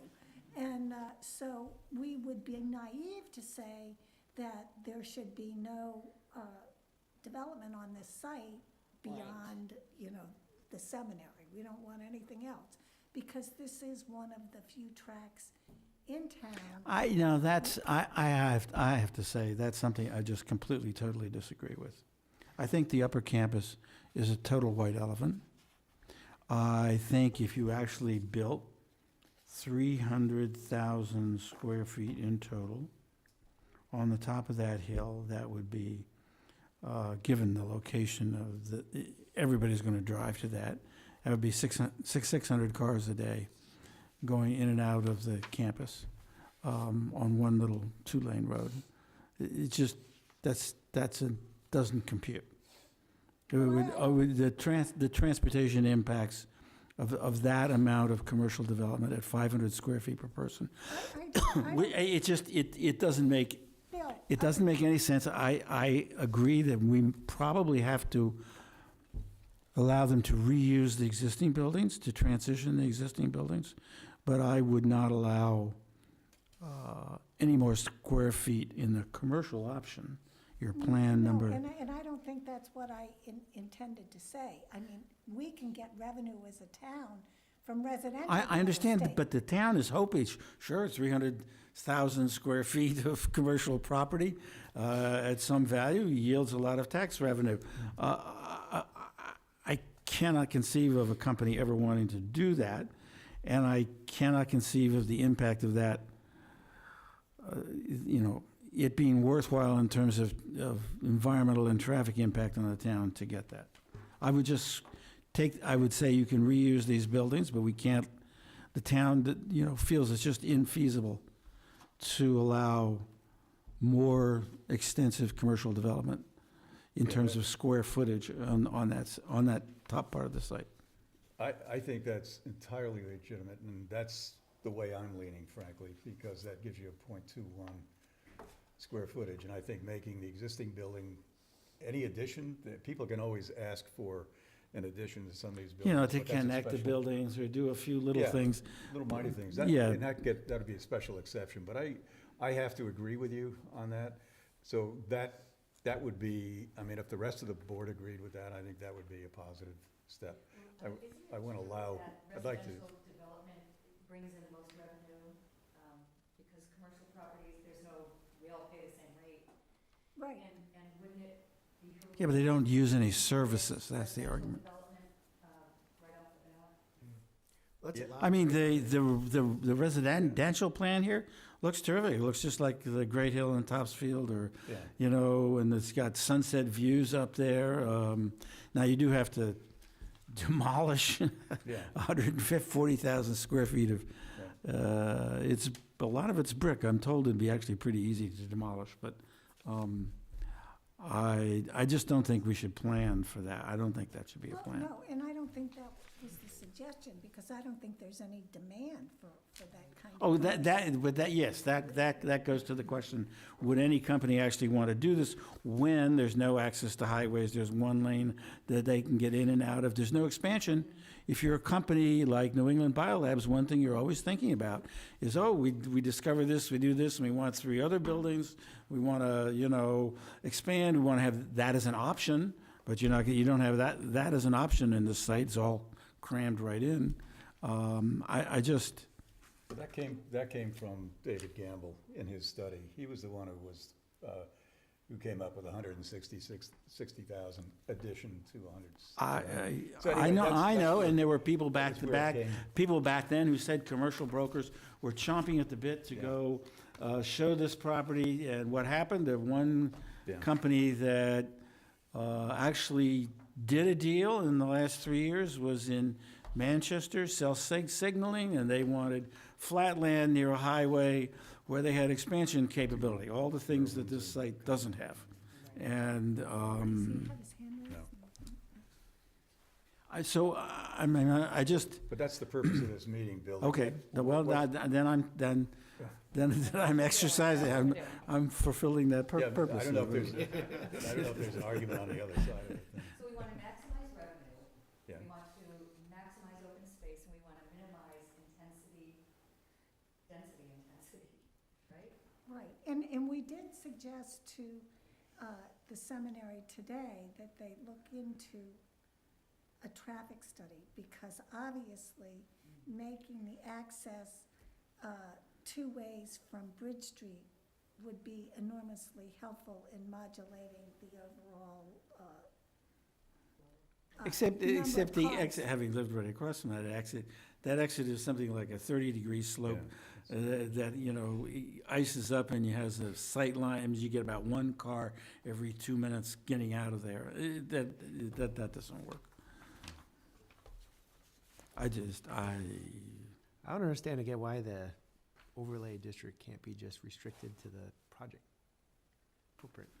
Why do we have to do an Because overlay what's the district for the whole purpose? campus? There's no purpose in having an overlay district. They can just sell it. No, they can't, because to be developed, it needs to be, you need it, like you said, need to increase the footprint. Well, So why don't we create an overlay district for the project that's in front of us, that has surety, and then add the density that, Well, you know is what, needed to if connect the it were buildings. that simple, if it's that simple, then I suggest that the seminary just do that.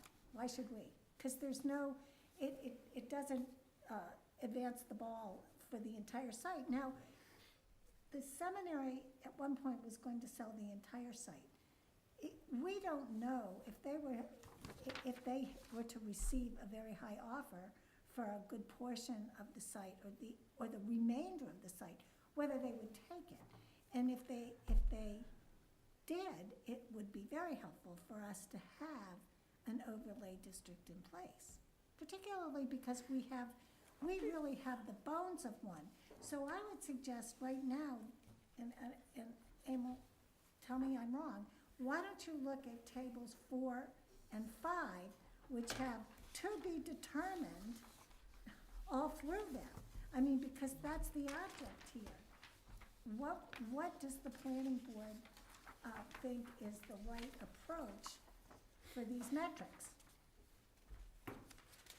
And Bill, I'm not saying you're wrong. But these plans here, they were informative, but they're no longer on the table. They are, I would hate to say, in Well, the dust heap I mean, of history, because I love the concept of the aisles. No, Me if I look at personally, like the if I look at boulders on Plan the top of 1, the hill. if I look at Plan 1, and I'm a residential developer, and I want to gamble, and I want to tear down the top of the hill, this looks like a pretty reasonable thing. I've got, you know, $1.5 million townhouses on top with a beautiful view. I've got apartments down below, some other density nestled in, you know, next to that. There's some open space throughout it. It kind of makes, I'm not sure I would agree with all the numbers, but it's sort of, it makes sense. There's a debate about whether you want the second entrance onto, what's the name of the road?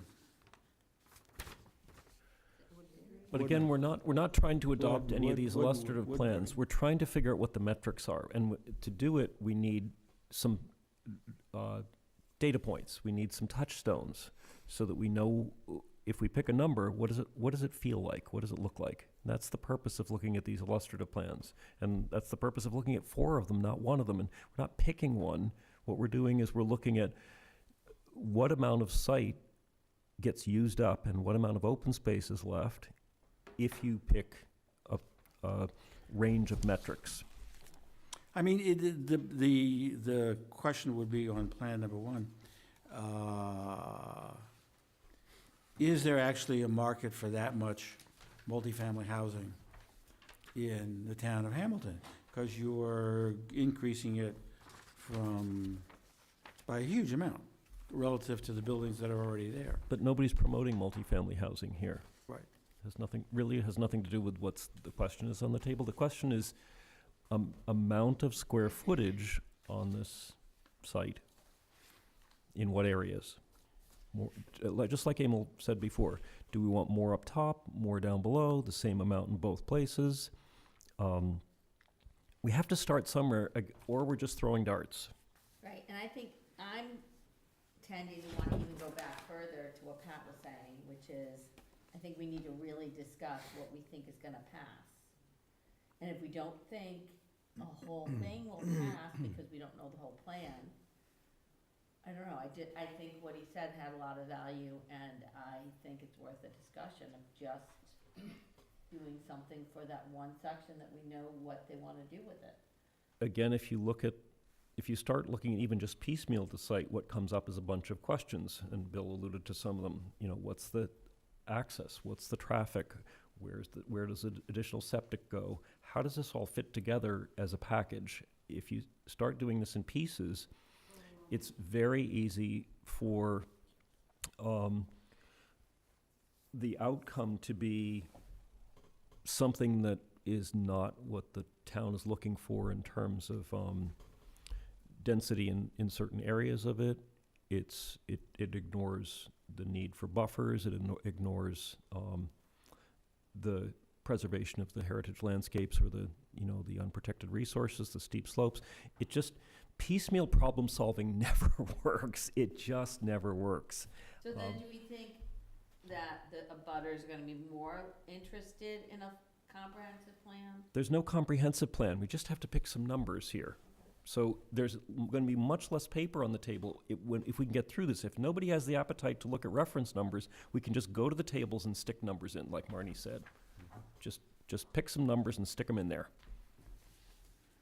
But I think Emil should be applauded for the amount of homework he's done to give you a tool so that you have some reference points, so you have some context for what other towns are doing, for what was explored in the illustrative plans. It gives you a whole bunch of information so that you're not guessing. Is there a reason why we'd apply different residential metrics than what are already allowed in residential zoning? Why would you apply different residential metrics for these? Well, you're trying not to promote single-family, The underlying zone is 1 acre. Yeah, So they're is- entitled to they can do probably that. 49 houses there right now. Yep. If you look at the 50 that's a- acres, take 10% out for roads and so forth. So they could do that right now. and it's a terrible use of the site. It actually It'll would destroy the consume, site. it would destroy the site, consume every bit of open space, fill it with roads, fill it with riprap, it would be Your unrecognizable. private development and nobody would go up there, Yeah. you know. So if you could do that, Yeah. but that's not the highest and best use of the site for the town, it's certainly not the highest and best use of the asset for the There's a real the opportunity. on this. seminary. This is a 100-acre site, only 50 is developable. It's 100 acres, and it all contributes to one kind of image here in town. And the idea is to maximize everything on that. Enough revenue, this is one of the few sites left to maybe help with revenue in town, because it is a large potential development site. But we don't want to make it too large, but we can't skimp it down either. It is a potential commercial on the top, because commercial buildings are already there. We're talking about giving them as of right existing buildings, even though they're pre-existing non-conforming. But that seemed like a good, that came out early in our discussion when Ken Barnes was part of it. And so that's been part of the discussion. I particularly was hoping for a little bit more of a mixed use down in the lower campus, not that to generate any traffic, but I thought that could be a real neat community with a couple of assets that could make that a place that people might go to in the area, in the neighborhood. But it turned out that residential really was a priority. So I think residential will be almost certainly, But I guess my question is Part of why, this. if there's an underlying zone that's allowed, why would you pull a special permit to adopt a more restrictive residential? The overlay district is your choice whether or not to apply it if there's an underlying. well, The It's- overlay district eliminates the underlying zoning. Oh, the overlay, okay, they agreed to it. So they Okay. agreed to eliminate the underlying zone, yeah. okay, Yeah, it's not an option, no. okay, thank you, that makes sense. And again, it doesn't serve anybody. Yeah. To go back to single-family houses No, I sprawled, agree with- I it agree with doesn't, you. I it just doesn't didn't- serve I just didn't anybody's realize interest. that the overlay district Yeah, I don't know why they call it an overlay. moved the Because it's underlying confusing, yeah. district, I guess is my But there are optional overlays and there are mandatory ones. This is a mandatory This is a mandatory, Got yeah. it. Would it be more clear just to call it a new zoning district? Yeah. Overlay, I think it's overlaid over the existing zoning, you have Yeah. kind of the option Oh, of really? either or. I find it confusing. I don't know why this is the first town I've been involved in it uses it, but I think it's common in Massachusetts, but I guess. I mean, I think the idea of these zones was really nice. It's great. I just don't agree with the commercial on the top. And I think that all the plans have the middle campus. Well, then Really, we can go, really maybe we start with intensively. the use table, revisit the use table. Let's do that. It's Let's get really something done. intensively Let's try to get developed. something done here, instead of going in circles, debating whether we should look at reference numbers. Table 2, if you want to look at, that's our uses in districts.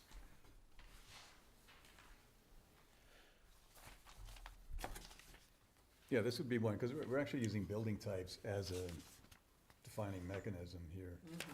So here we have the tops districts, abbreviation LC, of course, is lower campus, middle campus, and so forth, going left to right. And then all the categories, allowable uses on the left-hand column. Right. And we had to start off with residential, attached dwellings, multi-dwellings. So attached are 2, 3, or 4 households. Multi-dwelling is 5 or more.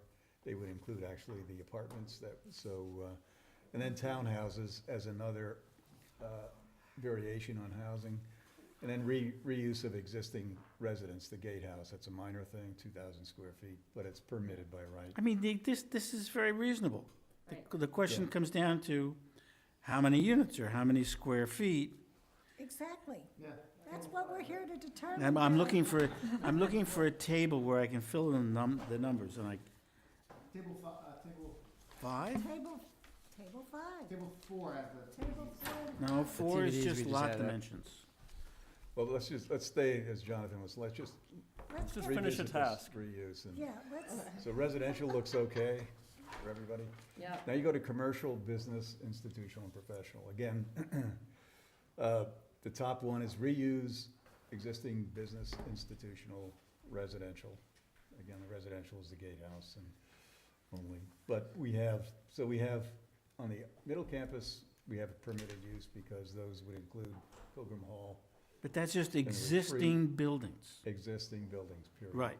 Yeah. If you're gonna build anything new, any of the other plans, 90% of what you see here is special permit, because they're Yeah, new buildings. So the next one, expansion, existing business, institutional, special permit.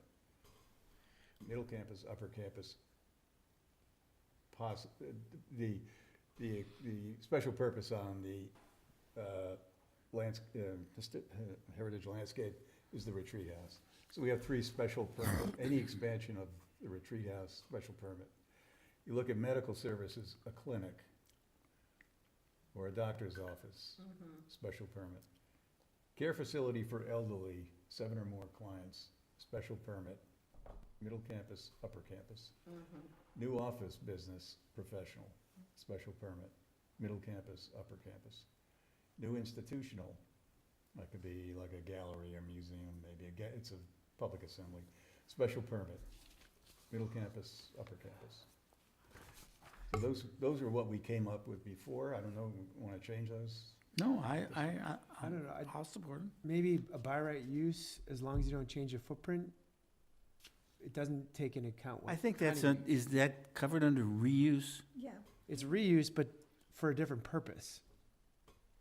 And if it's a reuse for a different purpose, you might want a special permit. You mean the use of the word use in reuse? Is that what's bothering you? A little bit, you're gonna reuse the library Yeah. in its current footprint, but instead of a library, you're gonna operate some other, You can repurpose it, yeah, without a permit. Is what we're Yes. saying, yes. and I'm not sure I that's think what we that's what's want. being said. I think you might want a special permit if you change the use, not, Yeah, that's language that could come out not on the table, could come out in the code itself. So you want the use to be subject to a special permit? if you If don't it's a change the change of footprint, use. but you're changing the use, then I think that triggers a special permit. Well, of course you're gonna be changing the use. Well, Nobody's gonna have classrooms in a library. Well, we have other Well, uses, so- so if it's one of the uses that's enumerated that they're going to reuse it for, there shouldn't be a problem. What we've, I think it would be, On the because they're bottom- huge buildings. look on the bottom of it, but, yeah, of this, it says accessory uses. These are allowed. Okay, so here, I'll give you an example. You want an example. We're gonna take some of the buildings at the top of the hill, and we're gonna turn them into a prison. Okay, now that would be, and we're not gonna change the footprint. We're gonna change a prison, and that would be allowed under this, right? No. No, Why? it's not in the Because allowable any use. use not listed is not permitted. Oh, rats, I couldn't But you use that said, one. you All right. could put 166,000 square feet of medical services without a special permit. Right. And I'm not sure you want to say that. Yeah, doctor's offices, clinics, people driving in and out, it would be, they bump into each other.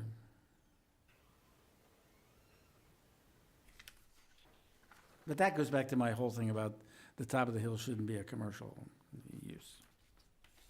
I don't think the middle of the campus should be commercial. I thought, Yeah, I think it's a beautiful residential site, the whole site. It's just a question of what density and where, what kind of residential. And I know So- that the butters would feel that way too. I think commercial triggers a lot of, I'm not sure what the town benefit of a commercial development on that property is. Not having kids in the school system, Yeah, so that's gonna be a financial hit if you have a lot of kids. yeah. And I think with some variation, if you had all commercial, it would be a problem, but if you have some, I think it helps with, possibly the traffic, cause maybe it's traffic at different times, I don't know. No, commercial traffic is much gonna be much more work. worse Okay. per worker, per So, whatever. yeah, the only thing I can think of is really the student issue, if people have kids. Do we want to focus on commercial for a minute? And do we want to choose one or the other?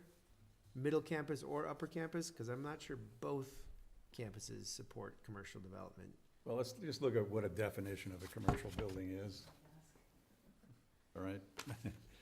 So what we did was put, table 3. Can you put that on the screen?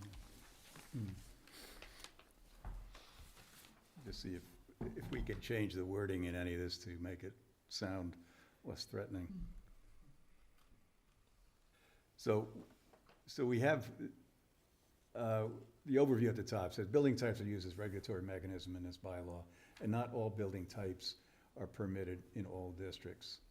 So this is an attempt at a description of what each building type would be, or in terms of the established. So if you look at new business professional, halfway down, a business establishment which does not offer a product or merchandise for sale to the public, but offers a professional service to the public, would be in this category. However, general or personal service establishments are not to be included in the definition of business office.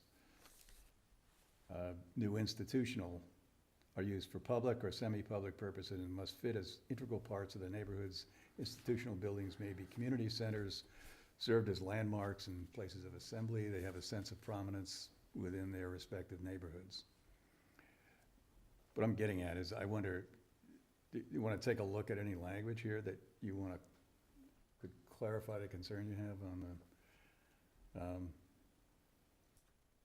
the existing business institution? The reuse of existing business institutional buildings include Kerr Hall, Retreat House, Pilgrim Hall, Chapel, library, academic building, learning centers, and support offices.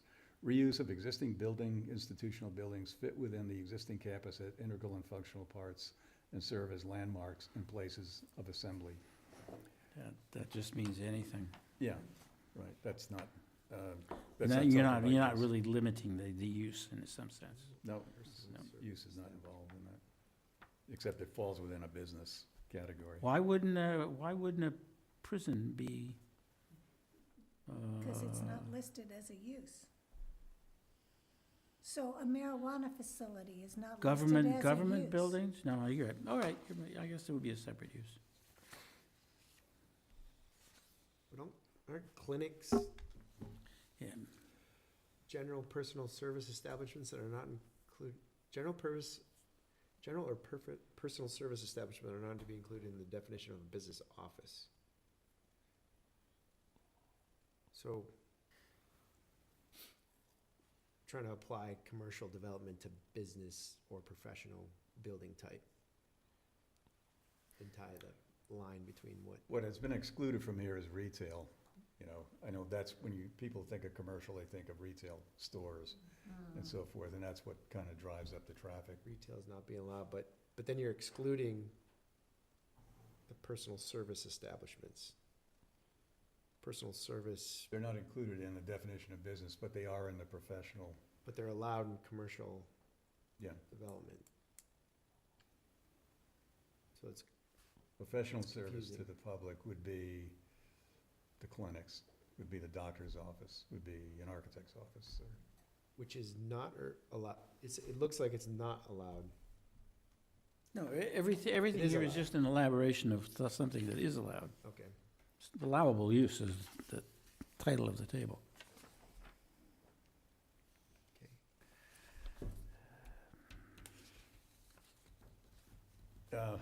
see,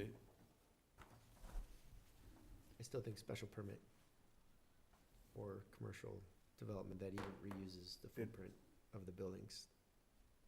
Because so you're Changing the use. concerned, okay, okay. you want to consider We different can things. look at that, just changing the existing buildings. The idea to Gordon Conway, we wanted to convey was those buildings do not have to be removed, that you can be reused. And the question of repurposing them has not been discussed, really. Repurpose it to something would have to be a special permit. I think that's legitimate. We'll think of a way to work that out. Got it? Right, so I understand that as well, because obviously, depending, it could generate traffic. And so all the other medical clinics and whatnot, they're all special permits, so we can examine them very closely as Yeah. to their effect on the site. They'll have different utility requirements. and So- things of that Right. nature. So that clarification might show up in Table 1. Yeah, yeah. Has anybody looked at Table 1? Pretty straightforward, what it's talking about. The development and permit requirements part. Mhm. This is where we could add it, actually, right there on table 1. Mhm. So, yeah, we'll take care of that. Let's just get back to the uses again and finish that table up. Table 2.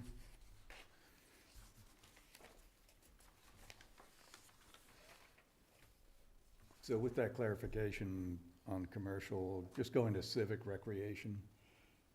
Again, we had talked about library, museum, art gallery, studios, art, dance, music, and the trails, which we were looking to get those to be as of right throughout the whole site.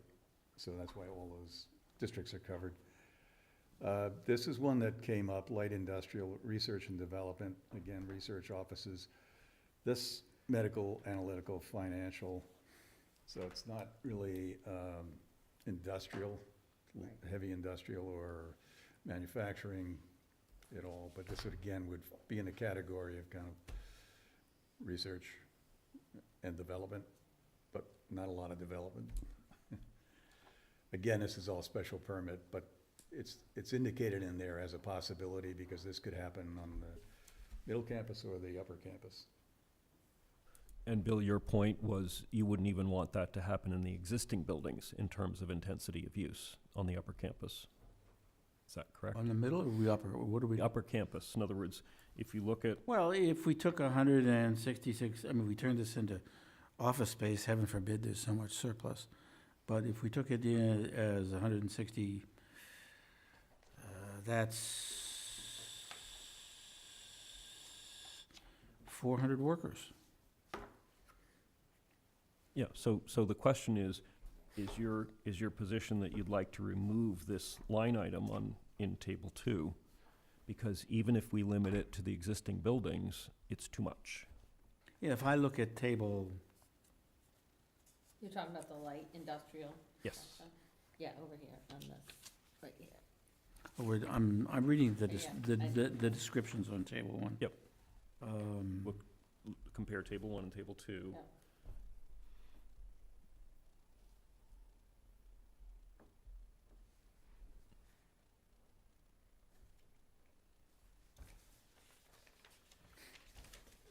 And while Bill's thinking about that. Yeah, I do guess other really board- that- Do other board that- members have a feeling about that? That whole section.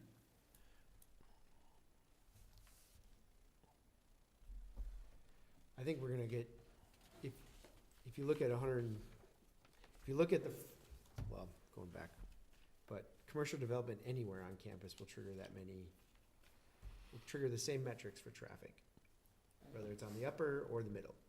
Yeah, you figure so much per square foot, right.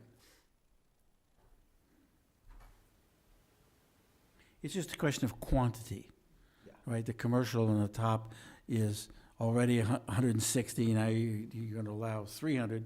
So, that's 400 vehicles per hour out of the existing use, and maybe 600 to 800 out of the new uses with a new additional use. The existing lower campus, how many units, that was units? 3. I guess I'm trying to think of like this whole campus as far as cars in and out every day. And maybe if we're allowing by special permit commercial use both on the middle and upper campus, we might wanna think about, using. That would be a traffic using disaster. Abel's- That would be a traffic disaster. Using the references you provided, backing into a different, much lesser floor area ratio or some Right. maximum of 80,000 square feet or something like that. Because if you look at the illustrative plans and what they represented, I mean, you're looking at 180,000 square feet Right. on the middle campus. And I'm not sure you'd want to allow commercial by special permit for that amount of space. I know that Abramson, when they did his final report, Abramson had actually a traffic count for all of the various options that they were offering, Gamble and Abramson. So that was not a study by any means, so it was not really a survey. No, and there was a reference back And to it was, so it was 10 just- years ago when the campus was Yeah. very active, how much traffic Yeah. was there in and out of there, but. There was a um, traffic number put on it. That's so- very different than workers coming and going every day, or, it's like, Well, our site has Well, you have- 400 to 500 people come into site any day, How many thousand and- square feet are you? 400 total. 400,000? But it's on County Road, it's on highway, it's on 1A, a off highway. we still have people in Waldingfield that are concerned about that amount for that size campus, which is 150 acres, so Yeah, yeah. 400 I mean, cars a day seems like I a drive reason- through that site occasionally at 20 miles an hour, creeping around little corners like this and going up and Speed down. limit's 15. And I'm going 600 to 1,000 people per hour trying to do that? But 400 cars in and out, I guess, I don't know, these are some metrics that might be interesting to back into to the square, I'm highlighting the benefit of what you did now in the square footages, going into, I mean, everything is open for discussion Yeah. on this. This is to The put some purpose of this. purpose, put it on the table and then just pick it apart. it's good, and I think part of the argument that we've been having too is that, like, I'm looking at it we Yeah. got the link this morning, and it's like, we're consuming it all at the same, you've been looking at it for Yeah, I know, a week or two, or 3. or 3, or 2 years. Yeah. Right. I mean, I guess I would say I have real trouble seeing institutional commercial use on that lot. And the plans for the upper, on the residential end, look quite reasonable. But if you look at the middle campus plan, the amount of square footage there, additional square footage, is, it's pretty similar to the residential on the top, 120, 140,000 square feet.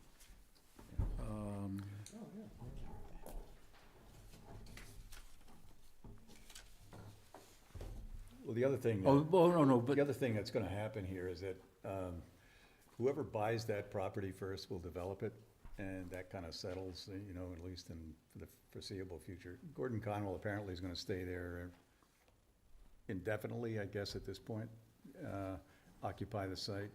But if they were to sell off, if they were to get an offer in the upper campus or the lower campus, in fact, they're considering splitting the upper campus into two pieces, roughly separated by the cisterns that are up there.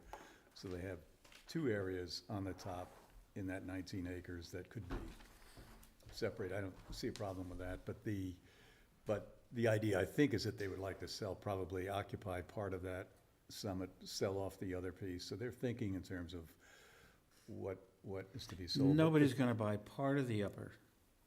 You can't get anybody to buy the whole upper, a business.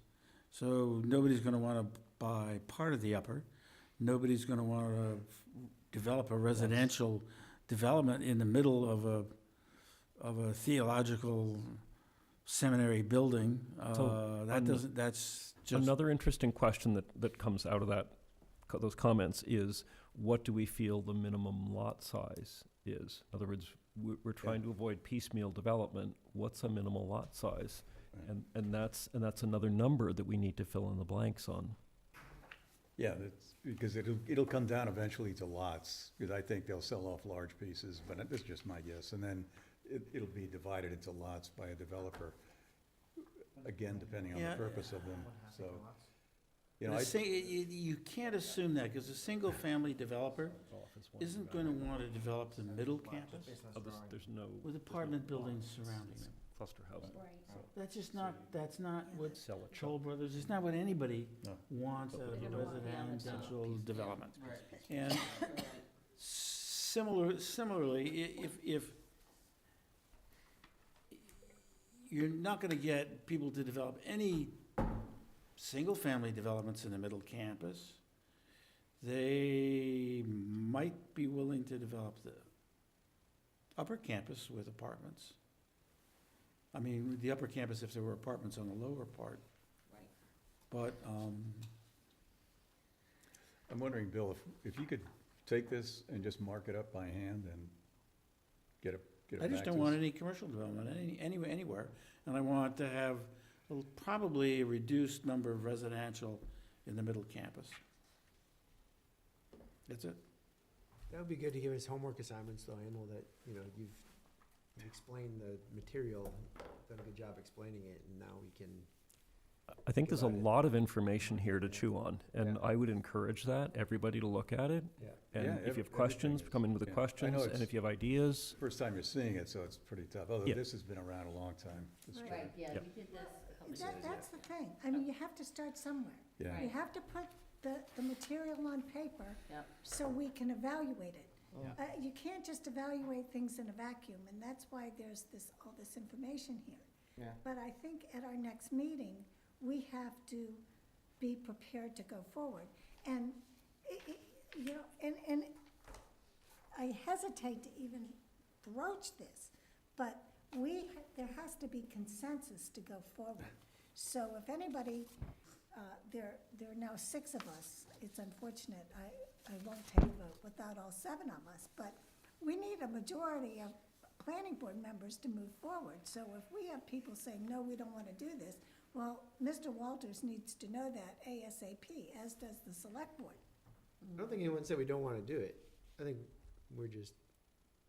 you need contrarians to ensure that when you all agree that you've landed in the right place. Well, there you go. Thank you, Pat. Find that silver lining.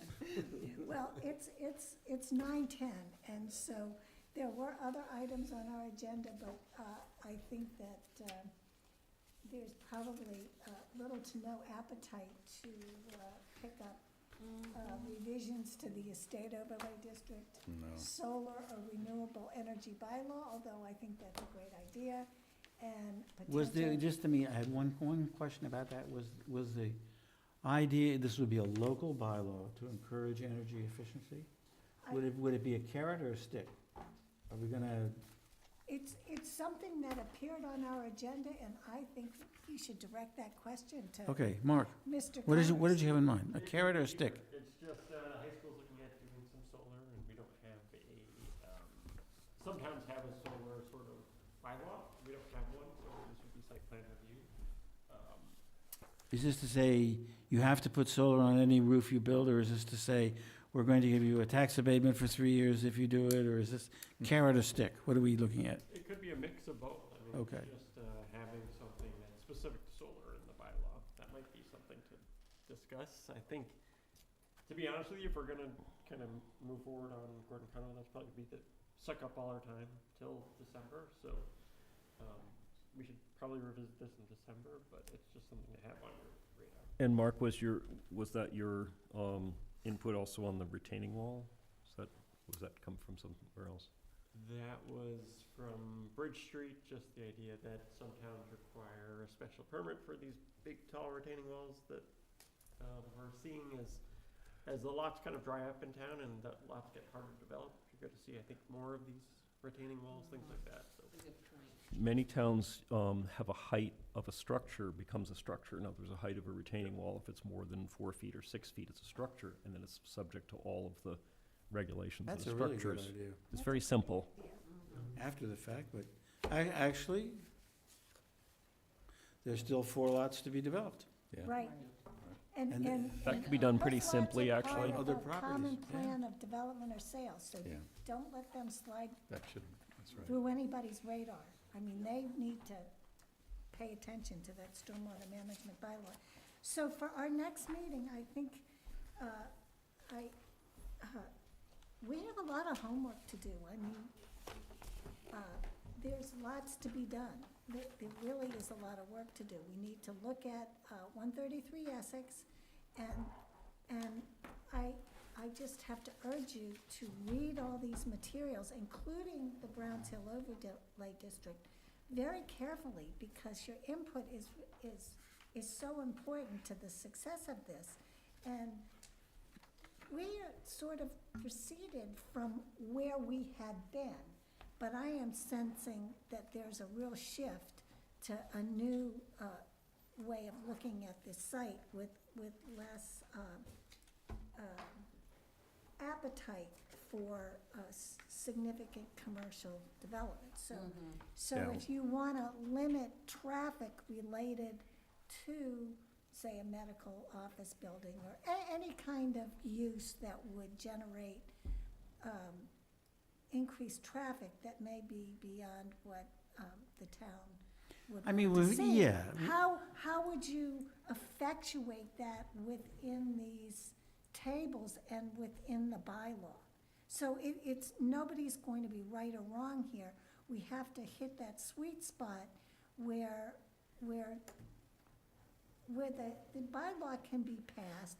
We have the opportunity for a cohesive site, and no buildings are too big. There's not more density than the town can envision. So look at the tables and see how that could all be effectuated. And Emil has put into table 5 a floor area ratio of 0.2, which, just for ease of reference here, is about the equivalent of 1/4 acre residential zoning.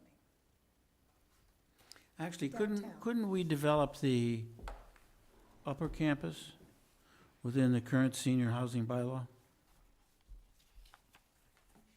Probably. That's an overlay, right? It's an overlay? Yeah. Well, With the- senior housing is it's a not an special permit. overlay, It's not it's a an special permit. Special permit. So So- for hypothetically, if you said minimum lot area for the upper campus, 19 acres, someone could come in, demolish the buildings, and put in a senior housing project, comparable to the Boulders. Yeah, why don't we get Larry Smith to do that? He won't do Give it. up, How about the developers of the Boulders? sure. I mean, it's,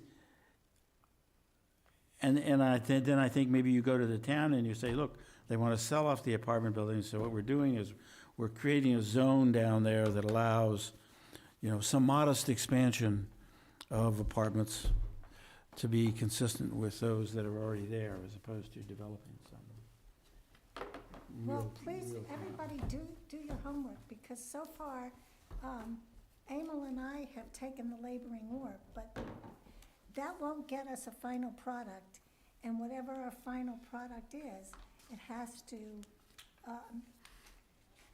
first off, it has to be accepted by, excuse me, the seminary, so if they reject it outright, it's a non-starter, but it has to get by town meeting. Bottom line. Do we want to ask Byron if he has anything he wants to share? Absolutely. Mr. Walters, do you have anything to share with us? Well, thank you so much, Madam Chair, and thank you to all the members of the planning board. And there's been a tremendous amount of work done already. So, yeah, we're optimistic with the direction of things. One thing I'd say, just on the commercial, there is some importance to that to us, as we talked about before, in terms of being able to convert the existing buildings. And the use that's in there now is essentially commercial. We've had 250 employees and probably 1,200 students at the same time coming in and out of there on a daily basis. So the neighborhood and the area has taken a lot of traffic over the years. So just maybe encourage planning board to think, maybe there are some commercial things that might need a special permit, but if we could have something in there that will allow the conversion of some of those buildings, or at least portions of the buildings, while we're there, that'd be helpful. But yeah, we're going to meet tomorrow with the chair and ML, so we'll keep this going. We know we got a tight time frame. Okay, thank you. That was Thank you helpful, for that. It was helpful. Any further business? No. So there's one last thing to do. Motion to adjourn. Do I have a Second. second? All in favor? You're not even waiting. All in favor. Everyone's in favor. I Who don't can think vote? anyone's not in favor. Aye. Thank you all. Thank you.